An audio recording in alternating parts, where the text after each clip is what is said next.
When do I start? Yeah, I think we're live. You can start. I mean, should we start? People already in the... Yeah, there are people already. I think you can start. Okay. Over to you, Kirtida. Okay. Hello and welcome to this very exciting evening today. On behalf of Sjogren syndrome, on behalf of Sjogren's India and Patients Engage, I am Kirtida Oza, welcoming you to this evening where we will be exploring neurological and mental health complexities under the banner of Sjogren's Dialogues. Sjogren's Dialogues is a special webinar platform where we believe that patient experience and doctors' expertise interact with each other, and we are able to discuss complexities of a disease which is sometimes understood.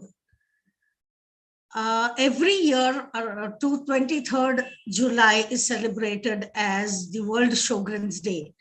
This is to commemorate Dr. Henrik Sjogren, who actually first discovered, was the person who put together all the varying symptoms and declared that this was a single systemic issue called Sjogren's syndrome.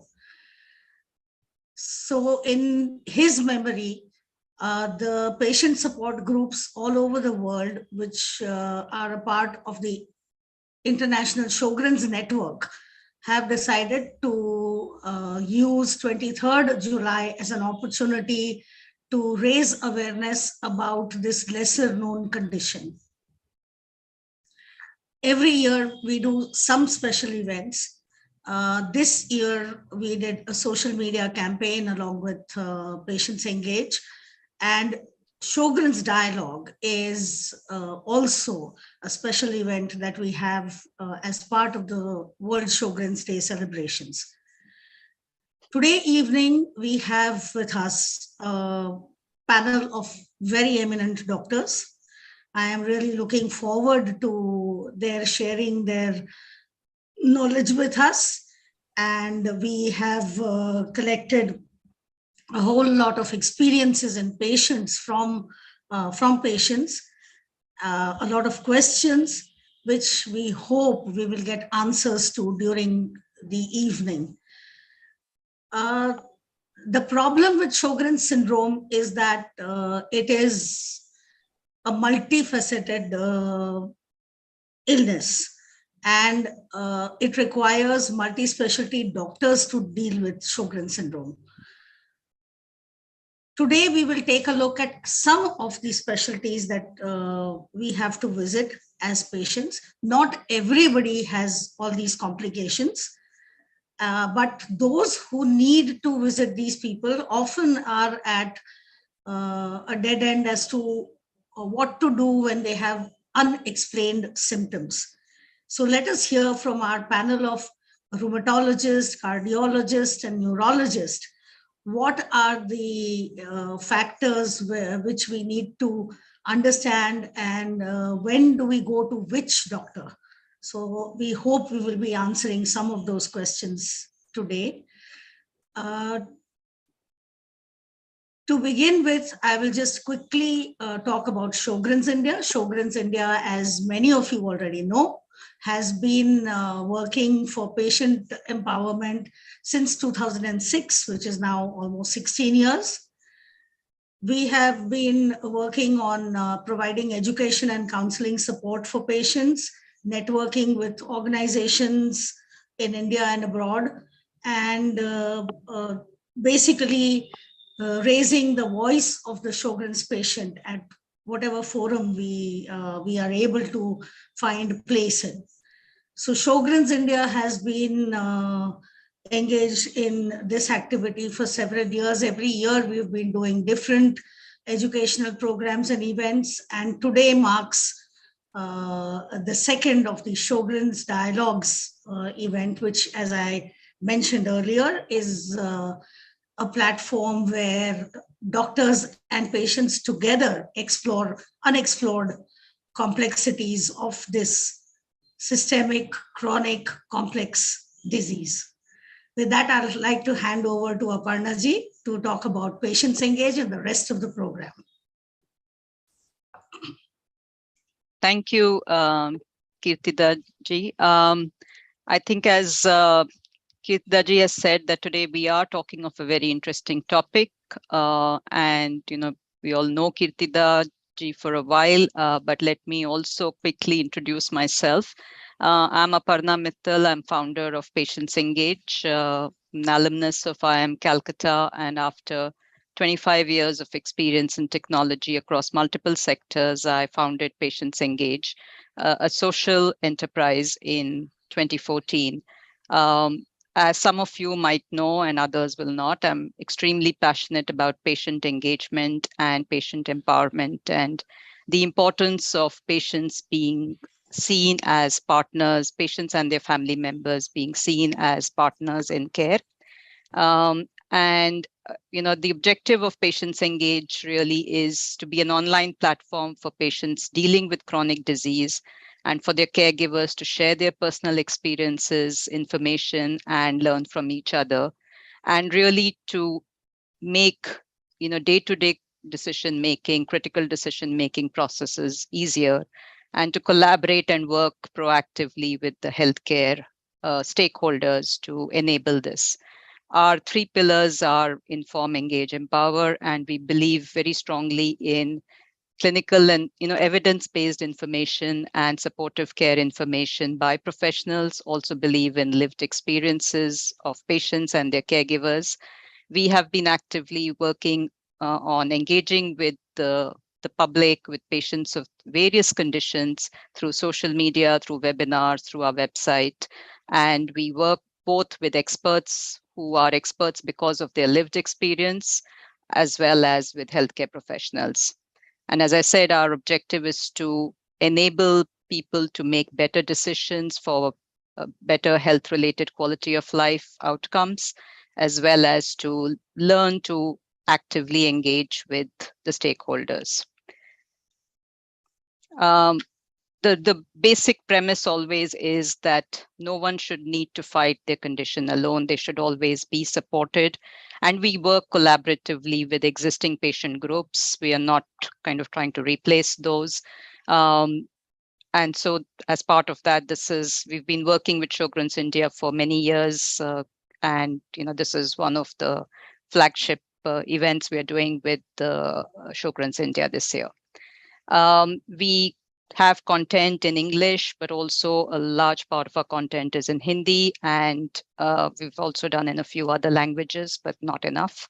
And content and collaboration is really the backbone of our, of Patients Engage. We strongly believe in curated, credible, evidence-based content, local to the needs of the people who are dealing with their condition, and in collaborating with credible patient groups as well as healthcare stakeholders.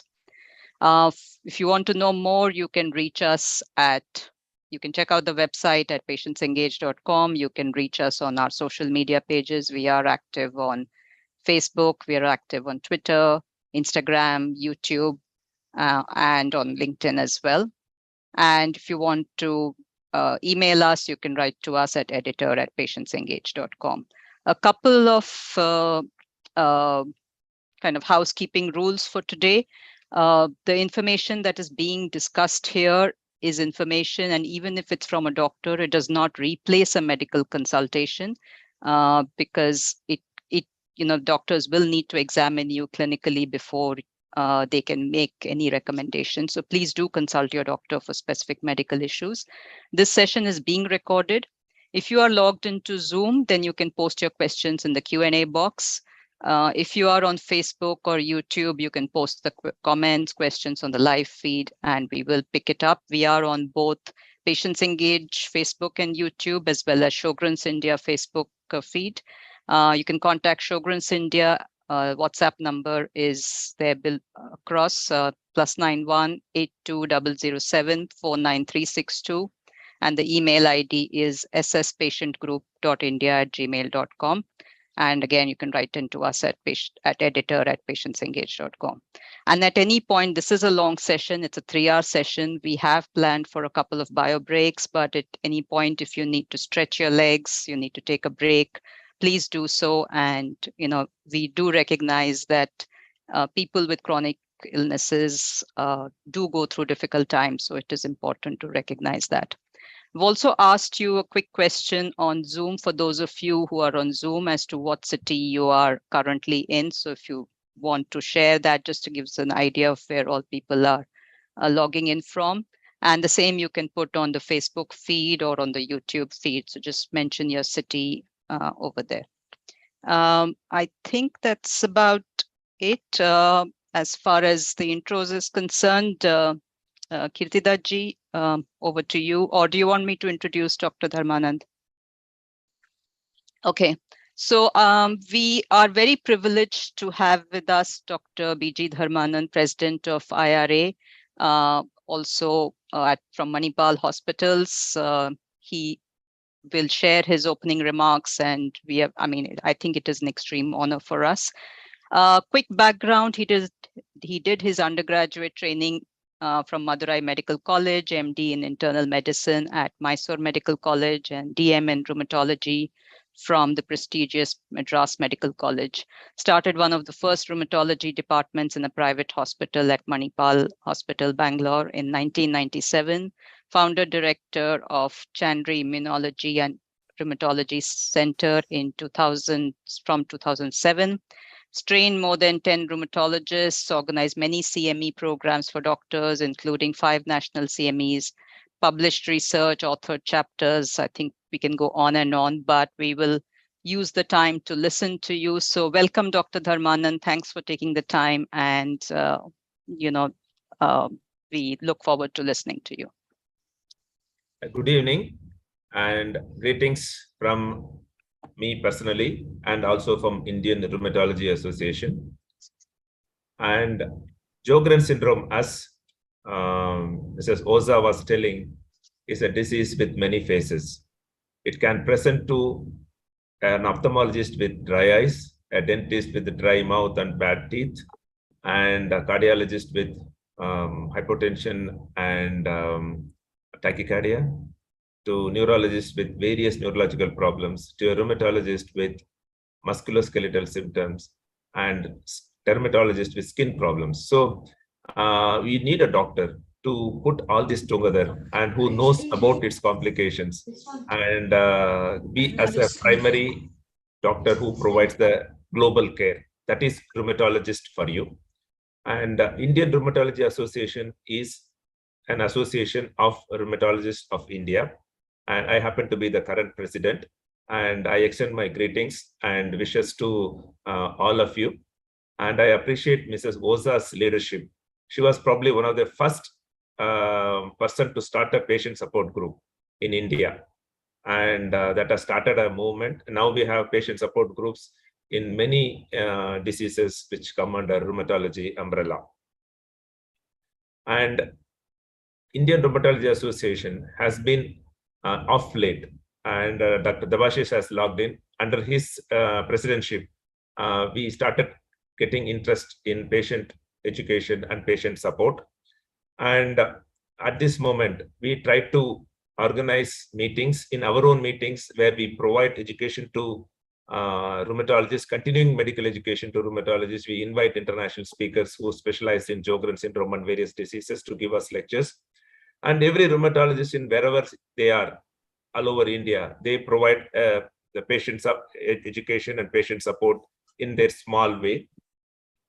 And we also have a Sjogren syndrome special interest group, through which we try to stimulate young rheumatologists to take interest in Sjogren syndrome, so that the knowledge is propagated amongst the rheumatologists, and also it stimulates the small group of rheumatologists to indulge in research, which is lacking in our country. And we have a special interest group which is running. And also IRA would like to partner with patient support groups. And unless the patient support group raises the issues, the authorities don't listen. When we go to authorities saying that these medicines are required for patients, they always look at doctors suspiciously. And what is your interest in this? But when the patient support group or a patient organization goes, everybody listens. So we, IRA, would like to be associated with patient support groups, including Sjogren syndrome support group, as a knowledge partner, and also help you in the advocacy, where we deal with insurance companies or government agencies. We would give our full support to the groups, and also we would like to hold your hands, and we will move together in spreading the knowledge and improving the care, and improve in the primary care doctor's ability to recognize disease as a entity, so that the patients are referred to the specialist at an early date, so that whatever can be done with this difficult disease can be started early. The motto or the crux of treating any autoimmune disease is, earlier we treat, the better outcomes are. Inflammation, if it stays in any organ for long enough, can lead to permanent damage. So damage becomes permanent. So whatever we need to do as early as possible. That needs early diagnosis. So we need more people to be aware of illness like Sjogren syndrome, and more doctors to be aware. Dentists, ophthalmologists have to be aware of this illness, so that these diseases are picked up early in their disease course, so that further complications can be minimized. So with this, we are going to have a wonderful meeting with many specialists, including rheumatologists, cardiologists, neurologists, going to give you very good knowledge about this illness, and hope you enjoy the next few hours of deliberation. With this, I wish this meeting a grand success, and my respects to all of you. Thank you very much.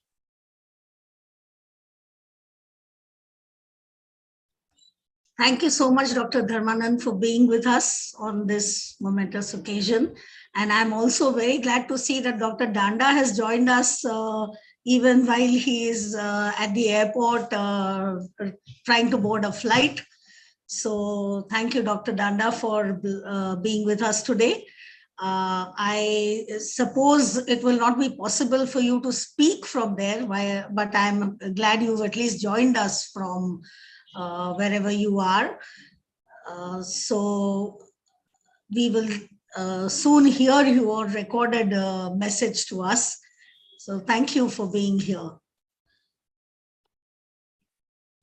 So a quick introduction to Dr. Danda, who actually doesn't again need an introduction.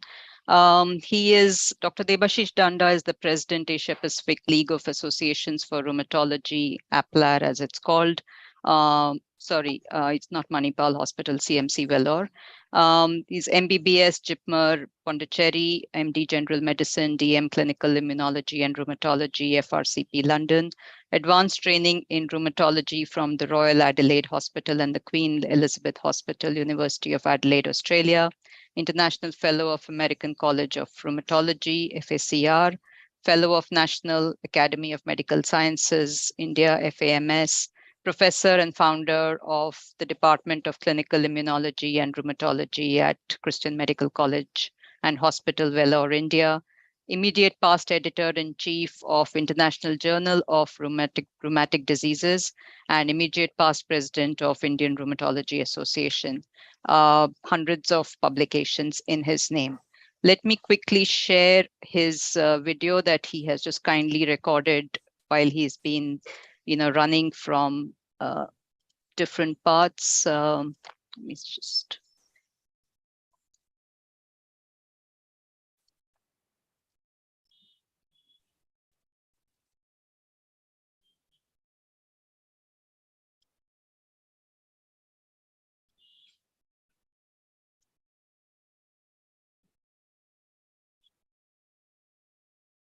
Sorry, you're not able to hear.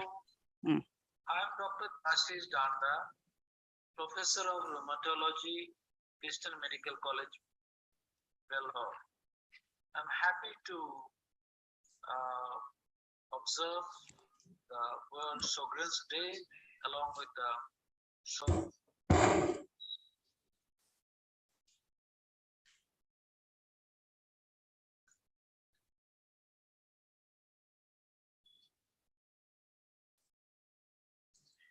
While Aparna is trying to set up the video, let me quickly welcome all the rest of the panelists who are here. Dr. Sjogren, who has joined us from UK. He's a psychiatrist, and we will, of course, do a formal introduction a little later, but thank you for being with us. We have Dr. Bansari Gujar, who has joined us from USA, woken up very early in the morning to be with us today. So thank you for being with us. And I can also see Dr. Mukund Prabhu, who has joined us from South India, Kochi. And we're very, very glad that all of you have been able to make it despite all your very, very busy schedules. And thank you all for being here. Aparna, are we getting the video? I thought it was running, but let me see if this runs better. Yeah. Now this, we can see something on the screen. Hello, I am Dr. Debashish Danda, Professor of Rheumatology, Christian Medical College, Vellore. I'm happy to observe the World Sjogren's Day along with the Sjogren's patient group in India, led by Mrs. Kirtida Oja. So I have been asked to talk about past, present, and future of Sjogren syndrome in India. There are a lot of common myths and pearls about primary Sjogren syndrome. First of all, it's not Sjogren. Correct pronunciation is Sjogren's because in German, SJ is pronounced as SH.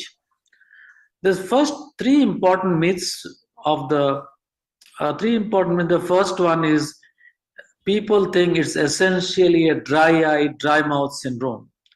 But the pearl is it is a multi-system disease. Myth 2 is Sika symptoms are presenting complaints in all patients. The pearl is majority do not volunteer of Sika symptoms. And myth 3 is it's rare in India. And actually speaking, the primary Sjogren syndrome is grossly missed diagnosis by many doctors. That is because the image of Sjogren syndrome in our mind is like this picture here. A completely dry tongue, almost half the teeth are gone, and a big parotid gland. But this is because of a knowledge bias in Sjogren syndrome amongst rheumatologists, as most of the published and cited literature in primary Sjogren syndrome is from the West, largely derived from Caucasian population, and overall understanding of primary Sjogren syndrome in India is that of the picture below. It is in our mind. So this is not the prototype of the Sjogren syndrome in India. Time has changed, like in rheumatoid arthritis. You don't wait for swan neck, boutonniere deformity in hands to call it RA, or a bamboo spine in X-ray to call it ankylosing spondylitis. Similarly, you don't wait for a parotid enlargement or very severe dry eye and dry mouth to call someone as Sjogren syndrome. As early as 2003, this was a series came from in northern India, where they described the Sjogren's was very rare in the tertiary care center in northern India. The similar, almost the same year, 2003, the series came from southern India, and they also reported a very small number of patients as a series from southern India. So is really Sjogren syndrome rare in India? In 2005 in Iracon, Hyderabad, I presented for the first time 126 patient series of primary Sjogren syndrome. And as expected, the critics, the characteristic of argumentative Indians, raised their eyebrows and they have stormed me with so many questions. Are they all secondary? Indians RA patient may have a secondary Sjogren's quite early. These are not primary Sjogren's, and many such experts' comments. In IRACON 2012 in Ahmedabad, when we were asked to present Sjogren's database, Sjogren's data from various zones of India, I presented from Vellore for the first time 332 patient series in collaboration or in support or with the help of Dr. Sandhya P, a very prominent rheumatologist from Delhi, and we published it finally.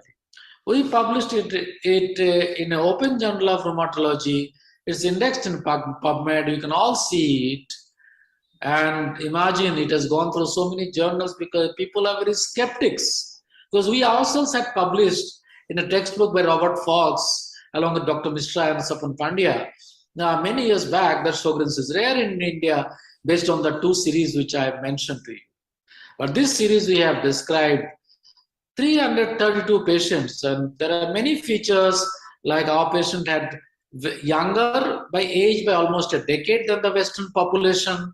There was no volunteering by the patients of Zika symptoms, although it was there.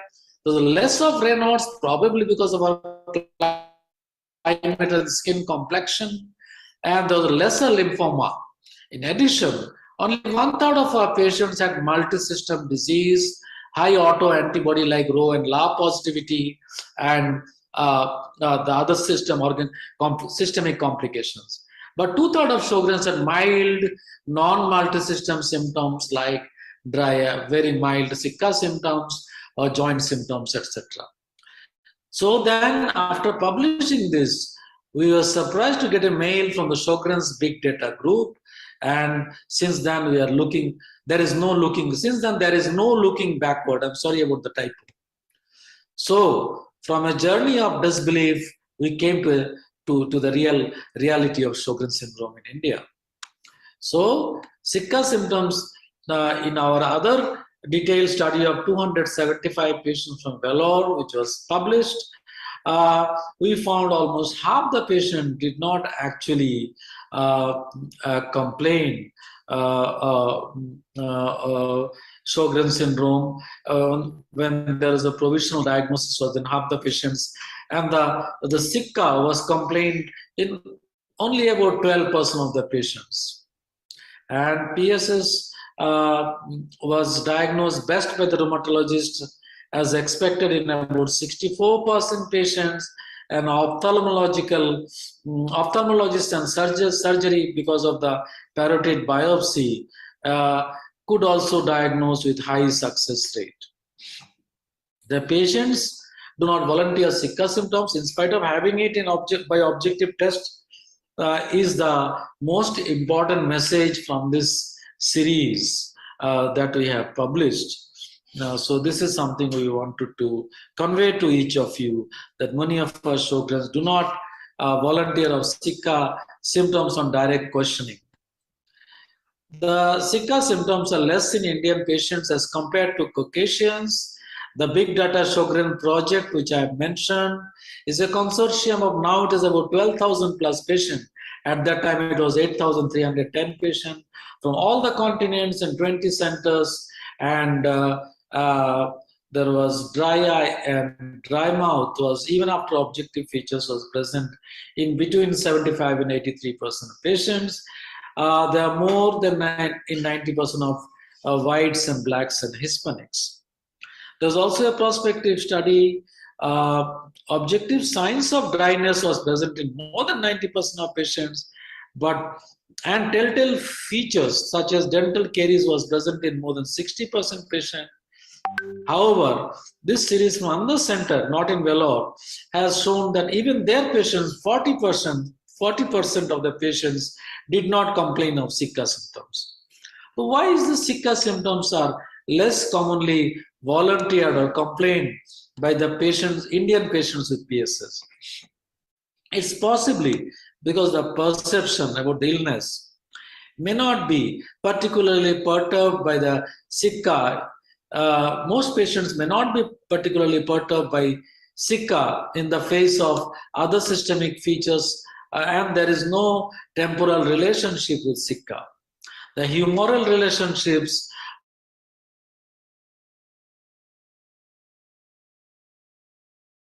population, the age of onset is perimenopausal, whereas it is earlier age of disease onset in our patients in India.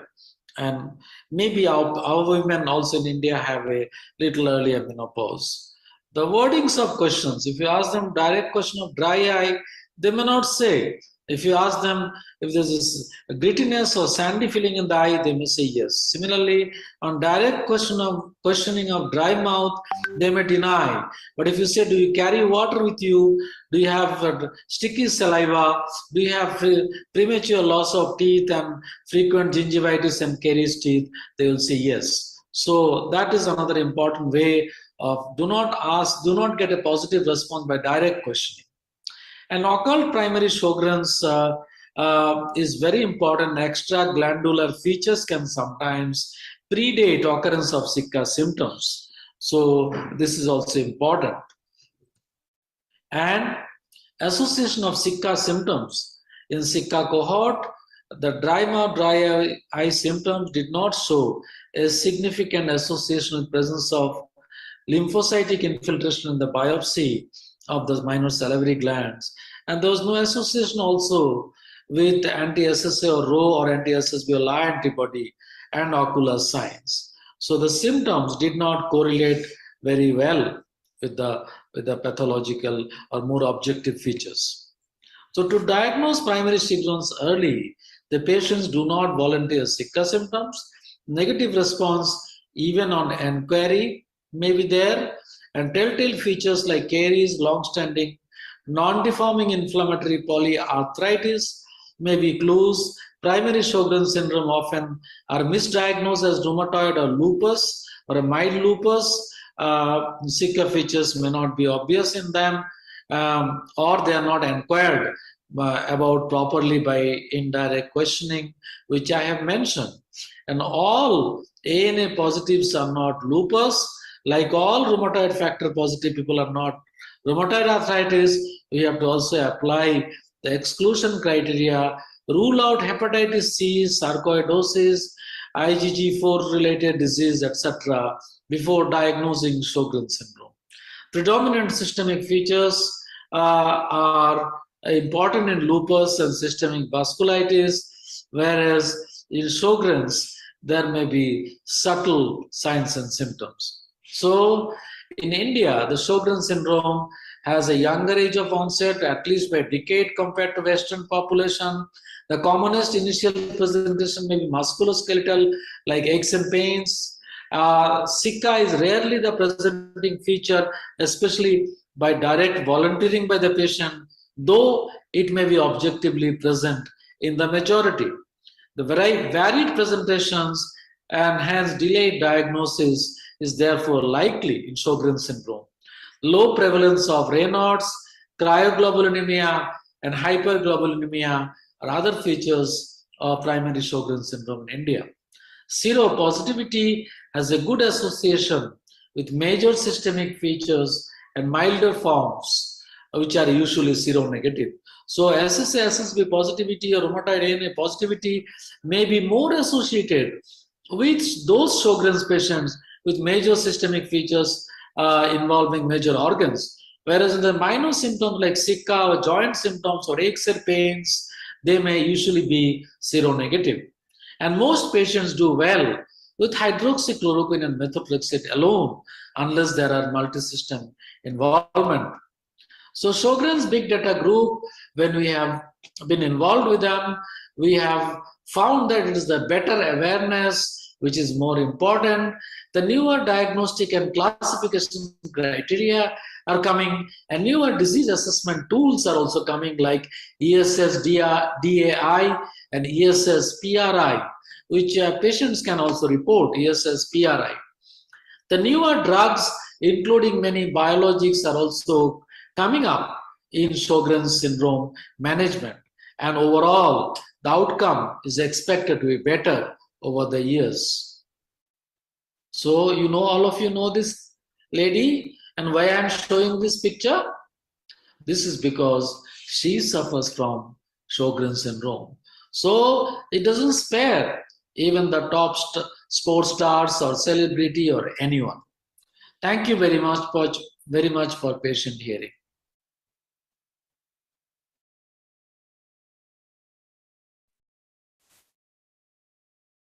Thank you very much, Dr. Danda, for being with us, not only on camera, on the video, but also listening on to your talk through the airport lounge. So thank you for being with us.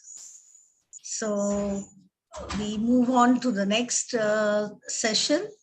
And I think Dr. Danda has brought out the most important feature of Sjogren syndrome, that we need to look at Sjogren syndrome based on what is the feature in India. A lot of Western data is available. A lot of treatment is based on our knowledge, which comes from the Western countries. But if we find that in India, the presentation is slightly different, I think we will need different strategies for dealing with Sjogren syndrome. Just as Dr. Danda has said that their cohort found that the Indian cohort of patients was at least 10 years younger in terms of age when they were discovered with having Sjogren syndrome. Sjogren's India recently did a small study, and although it's small, I think a figure of 123 is a decent enough figure to talk about. So we have a cohort of 123 patients, and the data that we generated from these patients showed that we had about 30% patients who were under the age of 40. So probably it's striking even younger. Of course, a much larger study will be needed to make conclusive judgments, but we must keep this in mind, that a lot of younger patients are now getting diagnosed with Sjogren's, and since they have to live much longer with the disease, I think the way we manage the illness also needs to be looked at a bit differently. Otherwise, it used to be relegated to being an old woman's disease, but now it is no longer so, and we need to give it the due attention it needs. Thank you so much. So Aparna, over to you. Thank you, Dr. Danda, and thank you, Kirtida, for that excellent summary. So the next session, we are going to talk about mental health. One of the things we've seen, and I think even the study that Kirtida ji mentioned came up with that, was that living with chronic conditions like Sjogren's leads to diminished health quality. It leads to fatigue constantly. It leads to myalgias and arthralgias. There's dryness. It affects people in terms of their psychosocial well-being, because of limited social interactions and engagements. There are limitations in terms of enjoying activities of leisure. And there is a constant feeling of being kind of not mentally well. But there is also this recognition that not all of it may be directly linked to Sjogren syndrome. And so to navigate this and to help understand what is, a general feeling of malaise versus actually a mentally diagnosable condition, we are talking today to Dr. Sujoy Ray, who is MBBS and MD Psychiatry. He is a member of the Royal College of Psychiatrists in London, and he's currently a specialty doctor working in NHS UK. He's published many articles and reviews and been involved in screening trials and providing clinical answers. Regularly participated in medical education programs and presented at international and national conferences. His topics of interest include mood disorders, schizophrenia, delirium, and OCD, obsessive compulsive disorder. Along with him, and this will be more like a panel discussion, so keep your questions coming. We have a few questions, and we'll also take some audience questions. We also have Ms. Kirtida Oza, who is co-founder, director of Sjogren's India. She will be the other panelist on this discussion. She's it's the only patient, Sjogren's India is the only patient-initiated support group for Sjogren syndrome in India. She struggled through her own challenges of getting a diagnosis and learning to live with this lesser-known autoimmune condition at a time when Sjogren syndrome was still considered to be rare in India. And we've heard Dr. Danda talk about it. We've heard Dr. Dharmanand talk about it. Realizing how difficult it was for patients in India to understand and manage this condition, she devoted her professional experience as an educator trainer to educate and informally counsel patients and their families. Since 2006, she has focused extensively on patient empowerment and enhancing public awareness for bringing this neglected condition to the attention of the medical community. And she believes very much that patients and doctors need to work proactively together, and with proper medication, lifestyle modification, and a positive attitude, it is possible to live well. So let's start this discussion with the panel that we have here. And as I said, for all of those who are watching on Zoom or on the social media streams of Facebook and YouTube, please do share your questions. Dr. Ray, thank you for joining us today. Is there any evidence that dealing with long-term illnesses like Sjogren's and all of its symptoms, whether it affects the quality of life, and does it affect mood and mental well-being as well?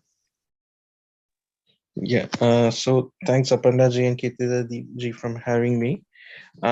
Yes, so any kind of physical illness which is going on for a long time can affect mental health. This is seen in almost all the chronic illnesses. So even if you have things as serious as cancer and cancer and autoimmune diseases, or if you have even simple things which are much more common like hypertension, diabetes, they're all linked to different mental health aspects. One thing is the stress, and when you know that you have this illness which you need to be taking medicines or other treatment for a long time of your life, you find it difficult to come to terms with it, and that is one aspect. And plus even the biological aspect is there. The same chemicals which are involved in many diseases are involved in mental health and emotional states as well. So there's both the direct and indirect effect. Even medications which are given for long-standing diseases, of course they are important, they are required, but they could have effects on mental health as well. So definitely any chronic disease can affect mental health, and obviously it will affect it in a negative manner. Right. Kirtida ji, in your interactions with Sjogren's India, do persons self-report mental health issues? As you run the support group of patients, do they talk about their mental health issues, and what terms do they typically use to describe their mental health? See, it's interesting to note that when I first started in 2006, people didn't talk about their mental health as much. Now, I don't know whether it is the advent of the social media or the fact that mental health is much more talked about. Now we do have a lot of people self-declaring that they have mental health issues. In fact, the survey that or the study that I referred to a little while ago, we have 83% patients writing in and saying that they have mental health issues. Now, I am a little skeptical with that number on the ground that they may not be clinically diagnosed illnesses, but there is a definite feeling of being unwell in terms of emotional and mental well-being. That is what I feel. And my observation over the years is patients go through a range of emotions when it comes to, first of all, when a diagnosis of Sjogren's syndrome is made, there is usually a sense of guilt, there is a sense of frustration, there is anger, there is anxiety, there is the fear of the unknown, there is the why me. So all those emotions are there. And a lot of people are able to deal with those emotions and move along, accept the illness and move along. But there are many who are not. Another factor which leads to mental instability, I would call it, I'm not sure whether it is illness, is a non-supportive environment, whether it is the family, the workplace, or wherever they are situated, even neighbor. People can be very cruel. And in an illness like Sjogren's, which is an invisible disease, patients get taunted for being lazy, they get taunted for being asocial, and people fail to understand that this is an illness which is causing a person to not participate in what used to be something that they were good at, or socially they become reclusive. So all this is what I see. Most patients describe anxiety and depression as being what they ail from all the time. Then there are also some patients who actually have diagnosed diseases. Like, for example, I know among our patients, we have some who have bipolar disease. We have some who have multiple personality disorders. Now, I don't know, and maybe Dr. Ray can answer that, is whether these are known to be associated conditions with Sjogren's, or they are standalone mental conditions. So, Right. Okay. Thank you, Kirtidaji. Dr. Ray, let's start with the more common conditions of depression and anxiety, and these are fairly commonly used terms these days. So let's take each one of them. As far as depression is concerned, and both depression and anxiety to some extent are natural feelings as well. So we just need to, be aware as to what is a clinical, depression versus just feeling sad, etc. So how can a person or their family distinguish the feelings of sadness, frustration from, say, chronic depression? So it's actually, I mean, if you look at the criteria as such, there are both qualitative and quantitative criteria. So qualitative means what's the exact quality of the emotion the person is feeling, and quantitative means that they say that it should extend over a period of couple of weeks at least to say that it is depression. So as you said, I mean, people do feel anxious or sad from time to time. But in depression, we have something called as a pervasive sadness. So pervasive sadness means that no matter what happens, I mean, a person is sad all the time. Even if there is some good news, there is some reason to celebrate or some reason to be happy. You would, if it was just a normal sadness, you'd see a change in your emotions if you have some good news and something to be happy about. If a person has depression, then they don't have this change in the emotions. It's always sadness throughout the time, throughout the day, during over a period of days. So that is one main characteristic of depression: ongoing and persistent low mood or persistent sadness. Apart from that, you have physical changes. So the person feels tired now. If you have a physical illness already, whether it's diabetes, hypertension, anemia, low iron, and things like that, thyroid, like that, so you will feel tired. But if in the absence of a physical reason, the person feels tired all the time, then it's a marker of depression. Then that needs to be called that this physical tiredness is because of the emotional sorrow which the person is experiencing. Then we have something called as a loss of interest in the activities in which a person would normally be interested. So if it's somebody who's known to have a hobby or known to do something, and that person stops doing it without any other reason, I mean, he has time for it or whatever it is, but still he's not doing it because he says, this is something which I like doing, but I don't have any interest anymore. And this is again a pointer towards depression. So these three things: continuing low mood, loss of interest in activities which were previously pleasurable, and physical fatigue in the absence of any physical reason, any bodily fatigue in the absence of any other medical reason for that. These are the main characteristics of depression as opposed to the normal sadness which people feel. And apart from that, you have other more intense things, thoughts of suicide, attempts of suicide, people who talk about being dead, people who talk about going to sleep and never waking up, going away far away, things like that, disturbances in sleep, disturbances in appetite. So these are some of the things which you can which you'll see in clinical, in diagnosable mental illnesses, in depression. And same goes for anxiety as well. So if there's anxiety all the time, if there's the anxiety is throughout the day, and the person is jittery physically, unable to sit in one place, and always on the go, on the edge, the person feels that there is something, even routine things, the person is worried about: food, going to work, sleeping, whether I'll be able to sleep or not. So that is a kind of an anxiety disorder.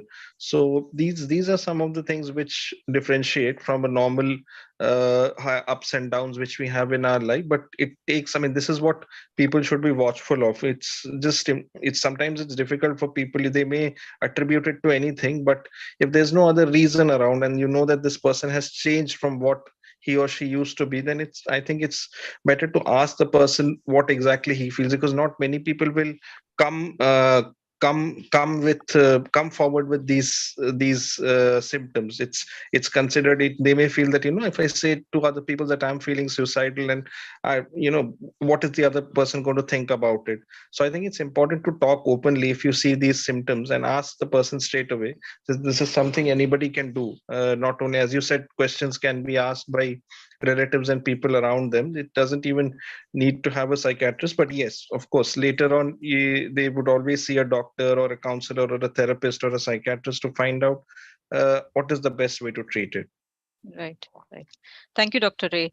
Yeah, I think the one thing that we would want to reiterate to the listeners is that it is better to go through a clinical diagnosis to be sure, if, as Dr. Ray said, that you are feeling low, or you are feeling you think that you have the symptoms of depression or anxiety, then get a proper diagnosis, and don't just rely on self-diagnosis for it.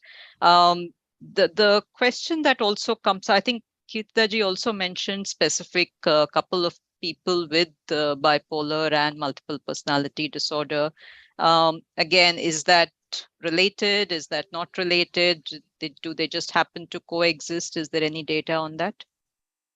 Multiple personality disorder, which is called as dissociative identity disorder, it's a reaction to stress. So it's if you have facing a chronic stressor in your life, whether it is a ongoing stress, or whether it's a stress which happened once and now you're dealing with it, it could be anything. It could be a physical illness, it could be a ongoing physical abuse, sexual abuse. So that dissociative identity disorder or multiple personality disorder is it's like a body's psychological mechanism against it, to encounter that stress. And same goes for even bipolar. It's not that they are particularly associated with Sjogren's or any particular disease, but the likelihood is going to increase. And if, say, somebody who has bipolar, then and he or she gets a physical illness, then it's likely that physical illness will serve as a destabilizer. And then in bipolar, you have highs and lows episodes. So that person could be, if he was doing pretty well on medications and everything, but if he suddenly gets a physical illness, he could go into one of the episodes on high or low, even though he's on medication. So any of these physical illnesses can serve as a destabilizer. Right. And in terms of the modes of support, because there are different modes of support, right? On the one hand, it could be as simple as being part of a group like Sjogren's India. So you have the peer support. It could be that people need counseling or therapy, or it could mean that they need, medication or any other psychiatric intervention. Again, what is the best way for people or their families to figure out what they should start with, or what's optimal?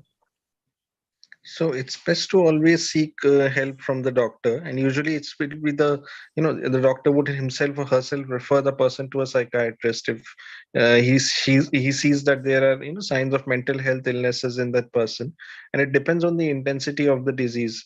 Mental health wise, if there are intensities, the symptoms are mild, they're just beginning, and they've been caught in the beginning, they eh, they can do they can do very well with talking therapy or psychotherapy, what we call some basic counseling.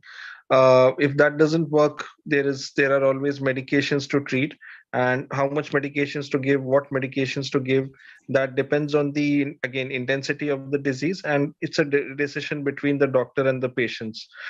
Any kind of support group is always helpful. Because support groups, they'll give you some kind of emotional uh, backup, and then there are people who've gone through this, they understand this. So having a sort of a comradeship, or being in a group of being understood, as I was saying earlier, that people who have depression or whatever, they tend to feel lonely because they feel that they're going to be judged if they talk about these conditions. And as long as the group is supportive, it doesn't judge them. So any kind of group is going to be helpful, of course, but it depends. It doesn't have to be only one kind of modality. If things are very serious, people do get admitted in mental health institutions as well, purely because the risk of suicide is so high that if they were out in the community, they would end up hurting themselves. So it depends on what stage the person is. Yeah, I think in an Indian context, it's not, the referral process is not so easy and straightforward. And also, as you said, on the suicide, likelihood of suicide, again, it's not again easy to get institutional help. But there are I'd helpline like numbers. to add here. I'd like Sorry, to can I add a just few finish, things. Kirtitaji? Yeah. So there are helpline numbers, and it's important to know these helpline numbers and contact the suicide helplines. And every state has it. There are a couple of national helplines as well, and we can add the links to that. We maintain a page of all the links. Sorry, go ahead, Kirtitaji. I'm sorry for interrupting. No. Well, as a patient of Sjogren syndrome, one of my experiences and that of many of our patients is that although we do not suffer from a mental illness, that is what we get told whenever we go to, before the diagnosis is finally arrived at. I think on an average about it takes 5 years or a little less to get a diagnosis of Sjogren syndrome. And during that time, because the illness presents in various manifestations, doctors are also not able to put it all together. And most of us have shared that we've been told that we have anxiety, we have depression, we have whatever else, and we've been given medication for that. Whereas actually we have been suffering from a undiagnosed medical condition, which is Sjogren syndrome. Now, as a patient, how do I know that it's really not depression and I should still continue trying to find out what is wrong with me physically? Or do I take the doctor's word and kind of stop looking for a diagnosis? So that is one issue that we face. And I'm sure Dr. Bansari here or Dr. Prabhu will also agree that very often patients get told that the illness is in your head. And when that is not true. The other problem that we face as patients is that probably we are aware that we are not feeling good and all that, but the family does not understand. And how do we get the family to also realize and agree that there is a reason why we need to visit a psychiatrist? There's so much of social stigma against visiting a psychiatrist or even a counselor. So what really could be done in that situation? So I'll talk about the family aspect first. See, this is an ongoing thing. People have to accept that mental health illnesses are real. Now, if you look many years back, people used to attribute things to, you know, sins of past life and things like that, you know, religion, spirituality. But now, after many years of progress, we have understood that mental health illnesses are real, and they are not, you know, related to past sins and things like that. They are related to actual chemical changes in your brain, just like physical illnesses are related to changes in the body structure. So when someone says it's in the mind, it's true that it's in the mind, but mind is an entity. It's not separate. So if somebody has a you know, if it's Sjogren, so someone has difficulties in their eyes, in the skin, in the mucous membranes, in their joints, it's an illness, and you can clearly see. But if someone has depression or any physical, any mental health illness, you don't see it till date. You don't have any scan which will tell you that a person has a mental illness. You cannot scan the brain and find out. And this is what makes people very skeptical about mental illnesses. And that's why, you know, families often tell that, how can you say that my loved one or XYZ person has a mental illness? So people have to realize that these changes are not macroscopic. They're not actually visible out onto things like scans and all. Of course, you have very high quality scans, chemical studies, which will show you exact changes. But these changes, these diagnoses are done clinically, because uh, except in very rare cases where, you know, forensic cases where criminals would be feigning their symptoms to get some legal sort of uh, uh, escape, then there is no other reason. But why would a person say that he or she is suicidal, or she is not well? We have to give validation to that. Families have to understand that you know, it's even if whatever society might say, but it will change. Society used to say a lot of things about lot of things earlier on, but as science progress, we now don't say those things anymore, because we have changed. So this change will come over a long period of time. It depends on the acceptability of the person, and someone has to just sit with them and talk about mental illness, what it is, why it is caused, why it is so difficult to find out. This conversation can be had with the psychiatrist, with the counselor, even with the you know, the non-psychiatric, the other medicine or surgeons or other doctors. They would be able to tell as well. Then there is a lot of data to suggest that, you know, suicides, if mental health illness is all in the mind, but there are things like suicides which people can see. Suicide is one of the leading causes of death in young people, in old people, in India, across the world. So if it is really an imaginary thing, why would somebody, it's just in the mind, why would someone kill himself or attempt to kill himself or herself? Because it is real. It is not an imaginary thing. It's the pain the person feels is real, and it's not physical, it's emotional. So this is what the families have to understand.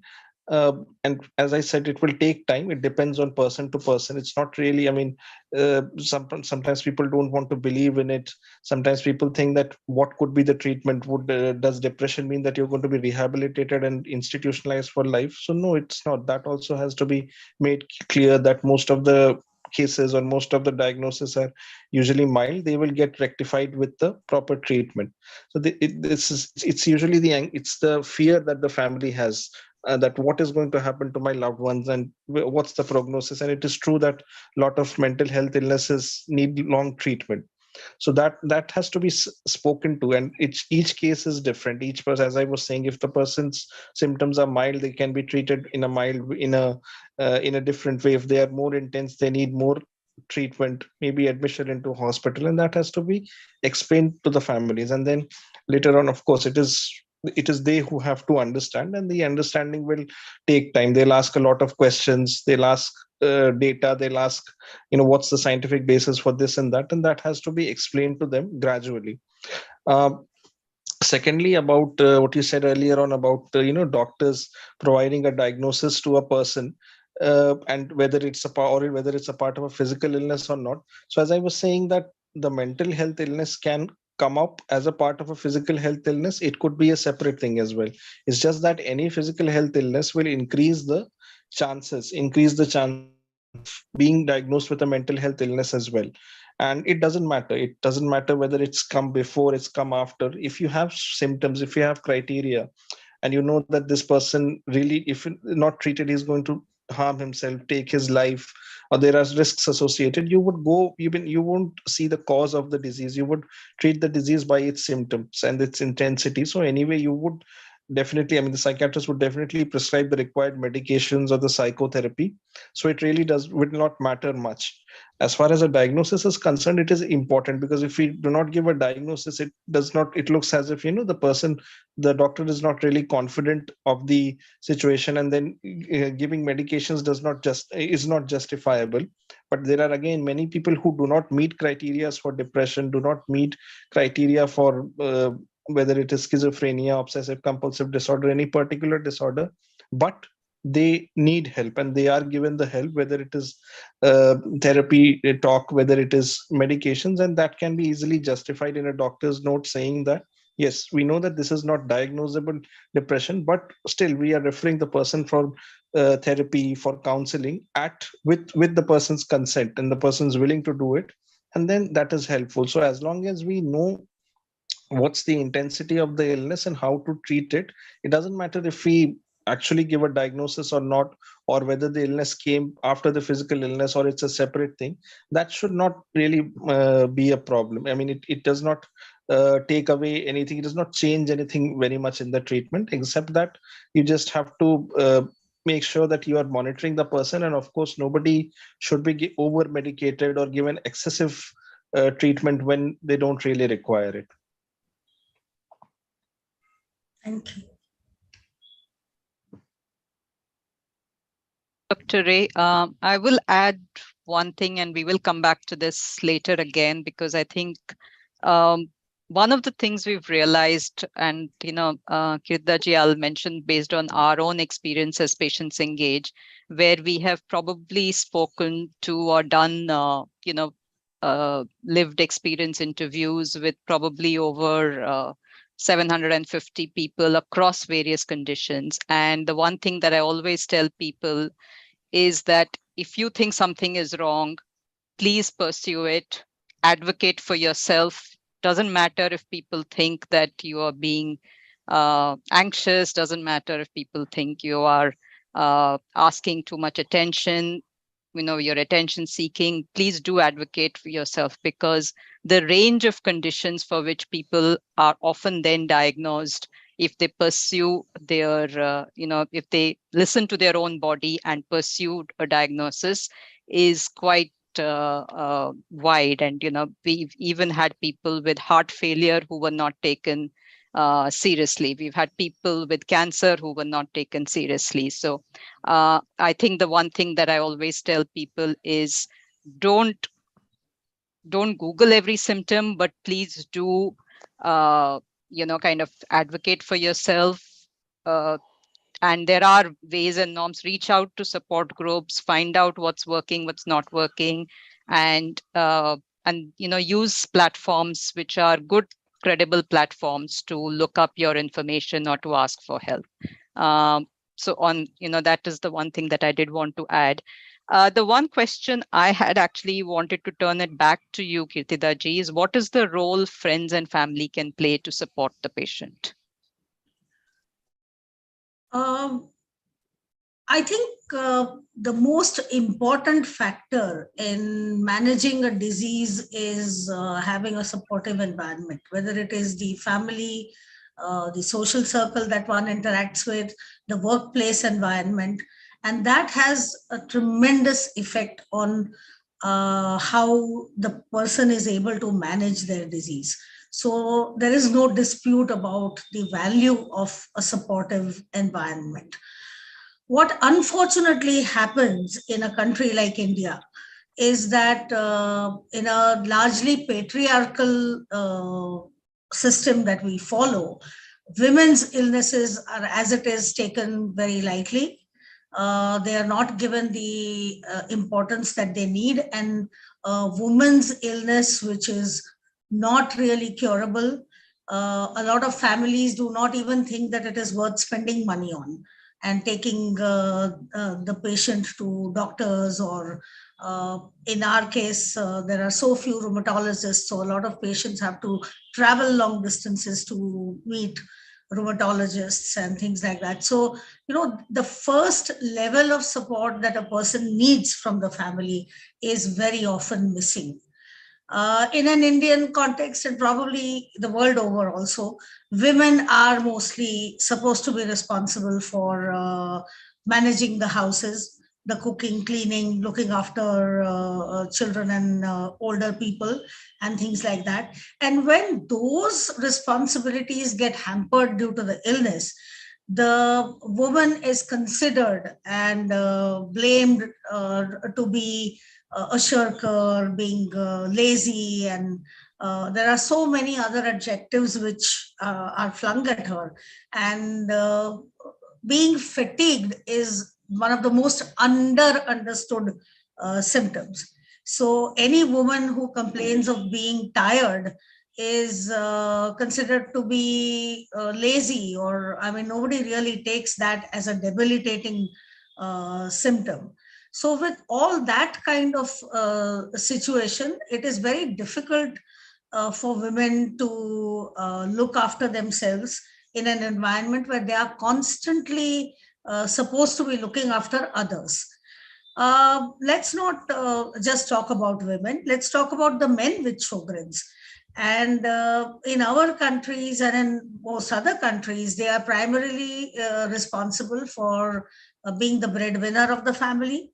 And therefore, when a male patient complains of not being able to manage his job the way he should be managing, not being able to provide fully for the family, that again is a point where, so the socio-cultural environment is one of the factors which does to a huge extent affect the life of a patient. At this time, just as Dr. Ray mentioned, a support group usually is a very important entity. Unfortunately, when we first started in 2006, not only doctors, but even patients were not supportive of the idea of support groups. It was not a part of the norm to ask for help from total strangers. It was not part of the norm to talk about your problems, your family problems, your social problems with strangers. But now things are changing. And today I am quite happy to report that we have a very, very vibrant community which consists of patients and their family members. And we are very happy to say that there is a lot of sharing, caring, a lot of advice which is given by patients to each other. And I really realized that my role as the principal's support group, a counselor or things, is now no longer such that I have to give all the answers. There are so many people who are ready to help. And that has, I think, been one of the biggest changes that I observe in the last few years. So support group is very, very important, and peer support, I think, somehow gives the patient a lot of courage and a lot of feeling of satisfaction, because they feel that other people do not understand them, but these people who are suffering from a similar condition absolutely understand what they are going through. Right. Thank you. Two questions, Dr. Ray. One is, what is actually, let me first start with the second question. When somebody lives with a chronic condition like Sjogren's, while it affects the patient, but it also affects the family caregivers, right? So we often have patients talking about how the caregiver has bouts of anger, and often in this case tends to be the husband, or resorts to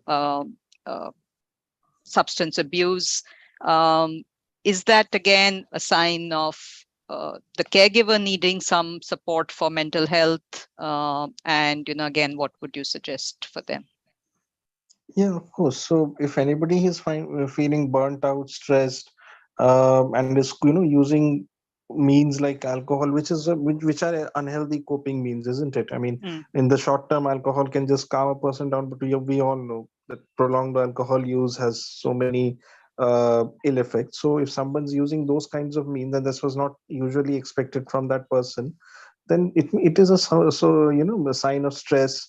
And again, it's the same thing. It's about going to the counselor, general doctor, psychiatrist, and then speaking your heart out to them, and then they can make out, is it just a small amount of stress which would be okay? Is it something which is diagnosable depression? Does it need psychological help, talking therapy? Does it need medication? Does it need anything at all? So it's the doctor or the psychiatrist or the counselor who's the best person to figure it out. But if any carer feels that it is overwhelming for that person to take care of their loved one, there is no harm. Again, there is no sense of guilt or about speaking it up. Saying it openly does not mean that I'm trying to say I don't want to take care of him. No, it's not like that. So it's carer stress, carer burnout, caregiver burden. These are all recognizable. I mean, these are legal, proper medical terms. So definitely that can happen. And if that's what is happening, is again, just as a patient needs help, so the carer needs help in the same way, through encouragement, through uh, psychological talk, through medications. It depends, and it's really okay to seek help in that case. Right. Thank you. And overall in mental health and mental well-being, actually even mental health, what is the role of exercise, diet, and social interaction? Yeah, so that's a very good question, because now you see, when we have stress in our lives, I mean, people use stress in a very lay word, but stress is a biological response. So what used to happen is that when early man, when the early civilizations were hunting and encountered wild animals and things like that, when they saw that fear, there were some hormones released in them. That fear activated some substances, some chemicals in their body, which encourage them to fight and physically overpower or run away from the situation. Now things have changed. We don't face wild animals in forests anymore, but our responses are the same. We still have those chemicals activated in our body, and now we don't run around or do physical activity like fighting and all. So that's why the chemicals stay elevated, and they lead to mental stress. If it's not getting released through physical means, it will change into emotional and mental stress. So if exercise is there, if there is a person is regularly exercising, it will dissipate that built up energy, and it will then it will prevent the end that can those chemicals, those hormones, they'll be prevented from going into the mental domain, and then they'll go into the physical domain and get dissipated, and that leaves the mind very clear, and then the emotions are very clear. So exercise is obviously helpful, and exercise will reduce, I mean, of course, it has to be done in a controlled manner, and exercise will reduce the, as I was saying earlier, whether it is blood pressure, sugar, diabetes, they'll all be controlled by exercises. And it's known that if a diabetic has a good sugar control, or a hypertensive patient has a good blood pressure control, it will reduce his stress mentally, and it will be helpful for the body as well. Same goes for diet. Diet is, I mean, I am not a dietitian. I would not know that what particular diet is associated with what particular conditions. But yes, vitamin deficiencies, for example, vitamin B12, vitamin D, if these if these things are deficient, then they are linked to mental illnesses. Vitamin B12 deficiencies, for example, linked to dementia, isn't it? So a general healthy diet is important.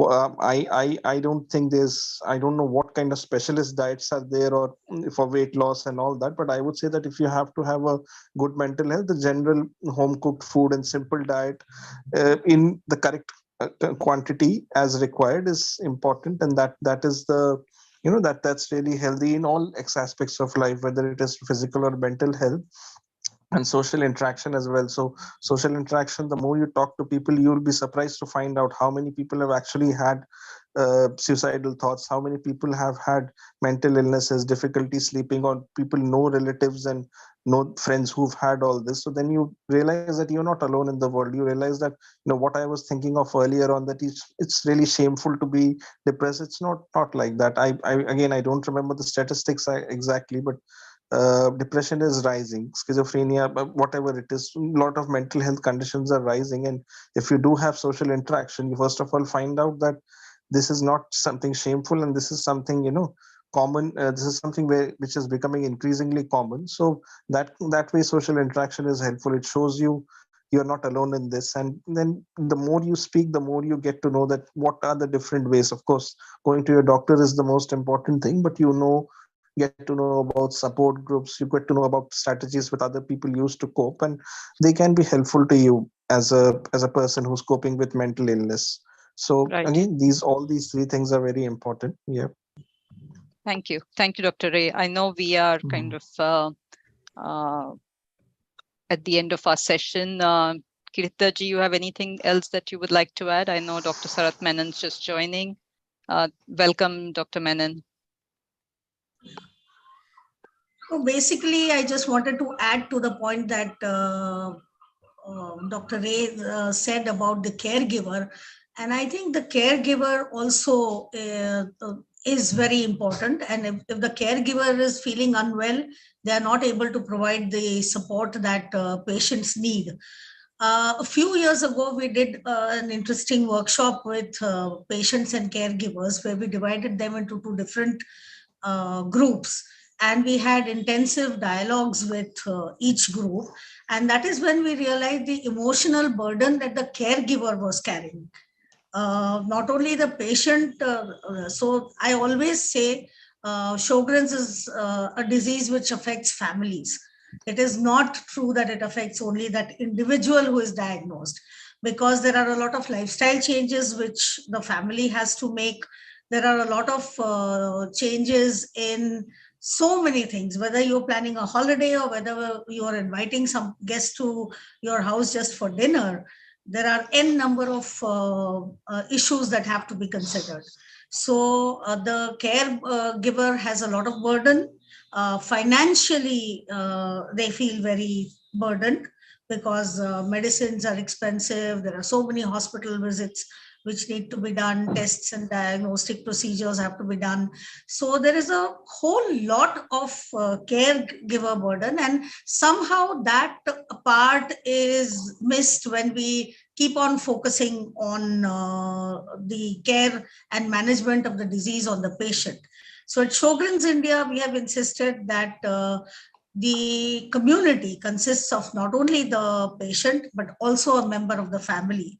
And we have a lot of spouses, we have a lot of children, we have sons-in-law, we have daughters-in-law, we have all kinds of people who are part of our Sjogren's India community. And today they must be attending this program on behalf of their parents or whoever sometimes.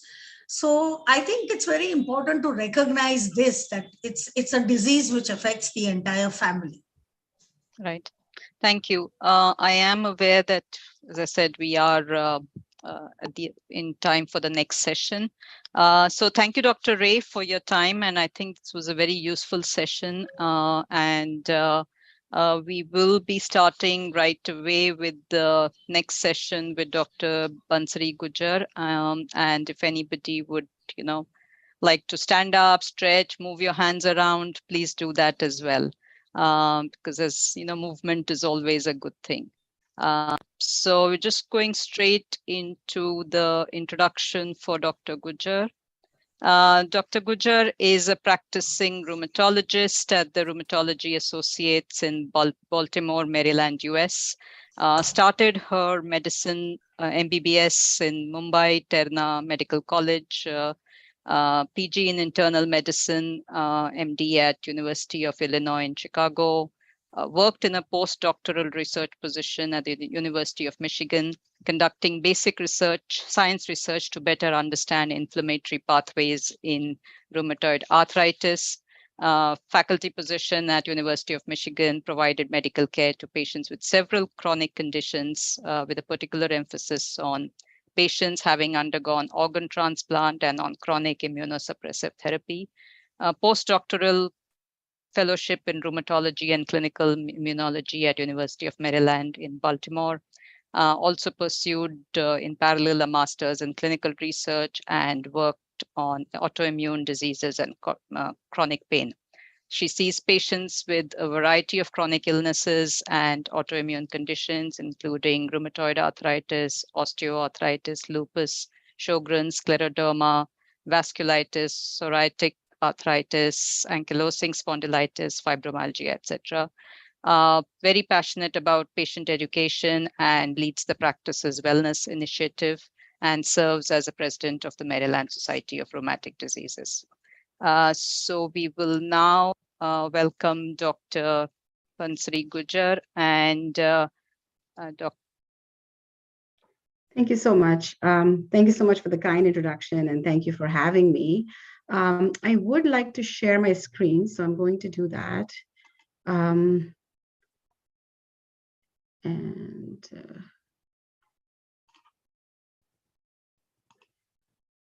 Can you see my screen? Yes. Okay, there you go. All right. Thank you again for having me, and it has been very interesting, hearing all of the people that preceded me. I have no disclosures to share. So during this few minutes that I'm going to talk, I'm going to take you through a couple of cases, a couple of stories about my patients, whereby we can learn how to understand and recognize some symptoms that are associated with different manifestations of Sjogren's, and with a particular emphasis on neurological involvement, since that is the focus on today's talk. I will then review some ways to diagnose these conditions, and then very briefly review the management and treatment options. At the bottom of my slides, there are some references, and towards the end, I have slides which basically have all the reference materials. In addition, there is a slide where there are patient resources with some very good articles and YouTube videos that patients can watch on their own time. So let's start with talking about one of my patients who was a very young woman, 34-year-old, completely healthy, really no significant medical problems.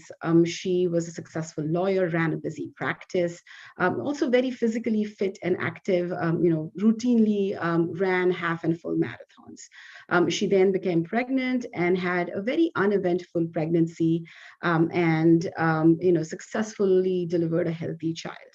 A few months after the delivery is when her problems began. She started experiencing a feeling of itching all over her body. It's just a very unexplained itching, did not have any rashes. Around the same time, she became extremely tired, and also started losing a lot of hair.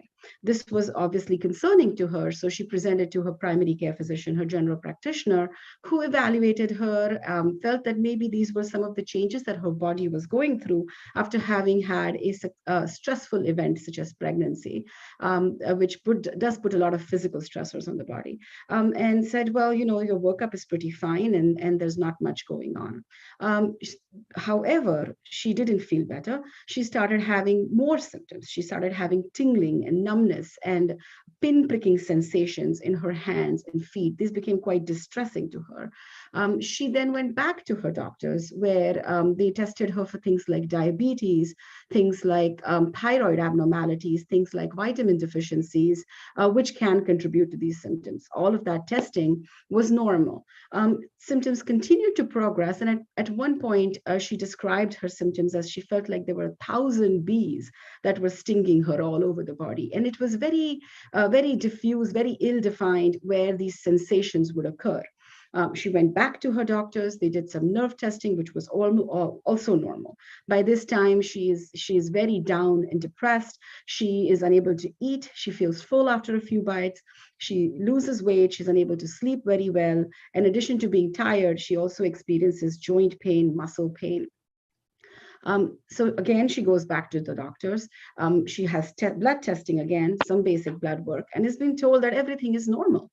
Now, at this point, after having gone to the doctor several times over, people are starting to tell her that, as you all just talked about in the previous session, that what, this is all in your head. You really, you're depressed, and that's what it is. She was willing to go see a psychiatrist, and was waiting for that appointment, but really her symptoms were not quite taken seriously. She tried to do things on her own, changed her diet, tries to do yoga, tries to meditate, but really her symptoms continue. This is now affecting her significantly. She's unable to work, focus on her work. She's having some memory issues. She's not able to sleep well. She's unable to take care of her young child. She is unable to maintain her social relationships. And by this time, she is very, very unhappy.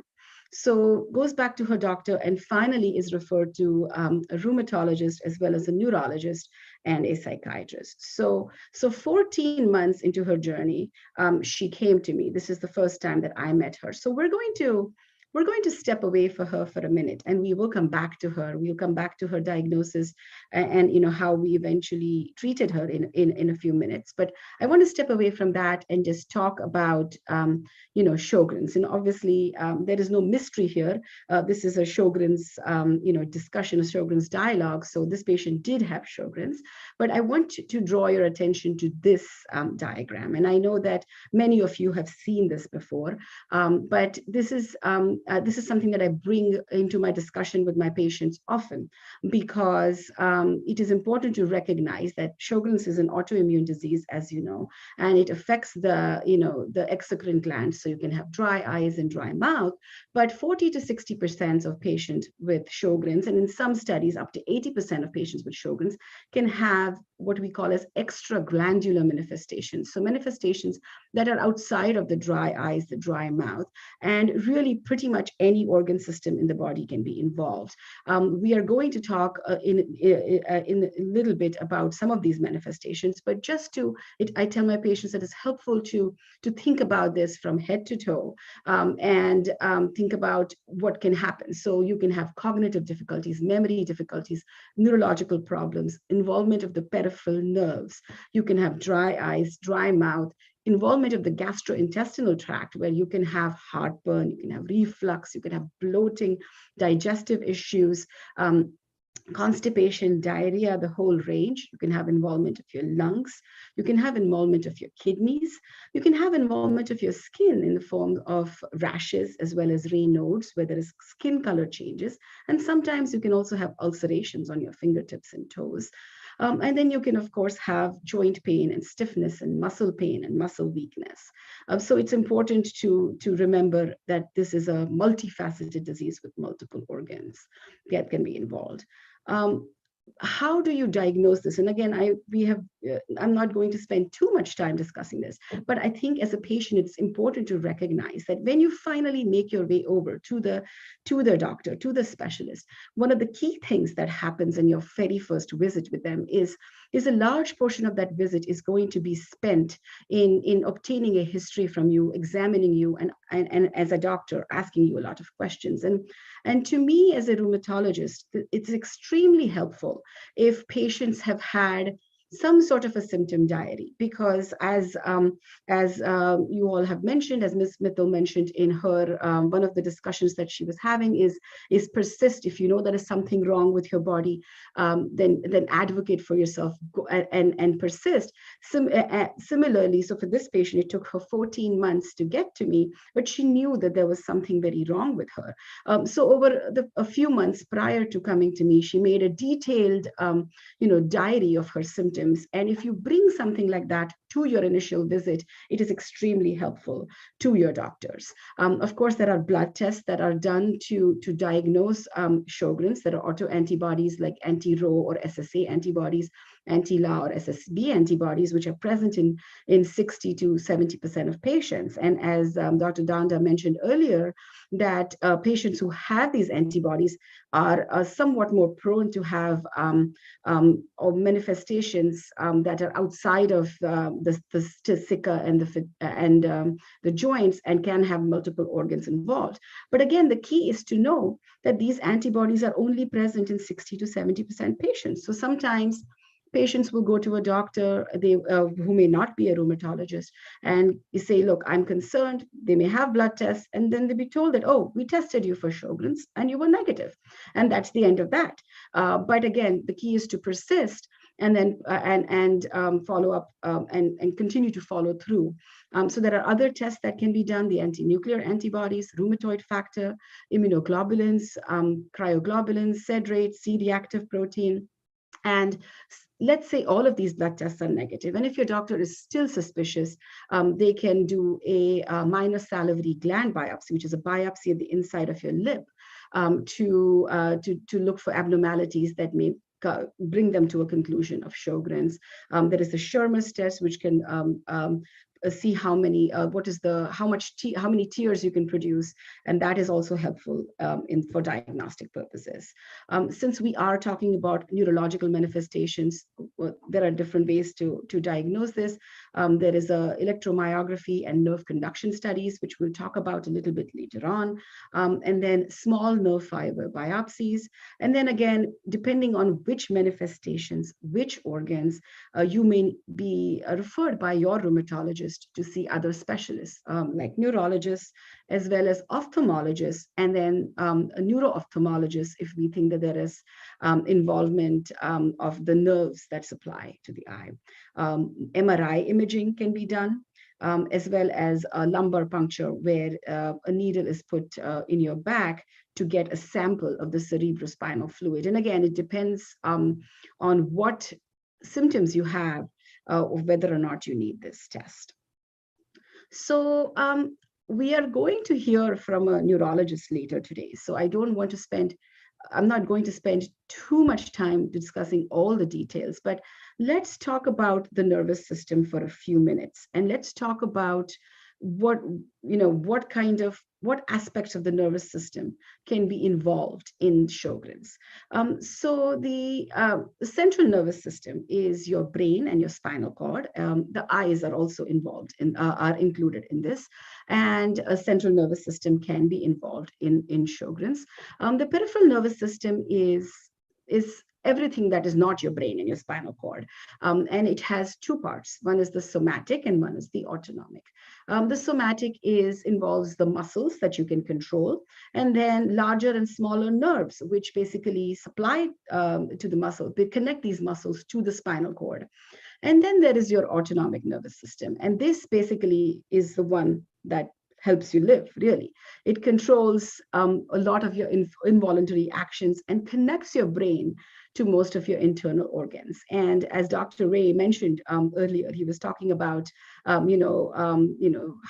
wild animals and how our ancestors went hunting and gathering and had to face wild animals. So the part of the autonomic nervous system, which is the sympathetic system, is responsible for a lot of your fight and flight responses, your stress responses. And contrary to that, your parasympathetic nervous system is the one that helps relax your blood vessels and helps digestion.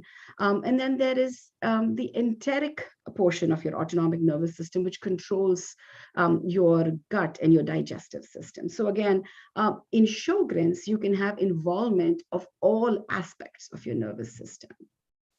So with the central nervous system involvement, you can have a lot of cognitive disorders. You can have mental fog, you can have brain fog, you can have focus and concentration issues. And there are, on imaging, there are some white matter changes, some abnormalities that can be seen on brain imaging, but oftentimes you may not see a lot of the abnormalities, but it's definitely one way that the central nervous system can be involved.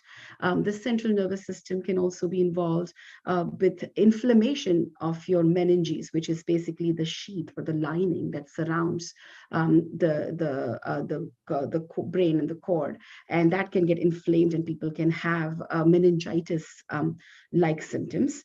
They can have symptoms which look like a neurological disorder, which is called multiple sclerosis, where there are gaps in that myelin sheath, the protein that surrounds the organs, and you can have weakness, you can have muscle weakness, you can have pain, you can have several different symptoms associated with that.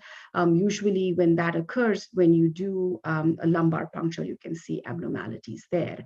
You can have inflammation around on to the nerves, on the optic nerves, called optic neuritis, which can cause you to have vision disturbances, including blindness. And again, the key is that there is inflammation in these conditions, and therefore the treatment depends on which part of your nervous system is involved, and to target that inflammation, to reduce that inflammation.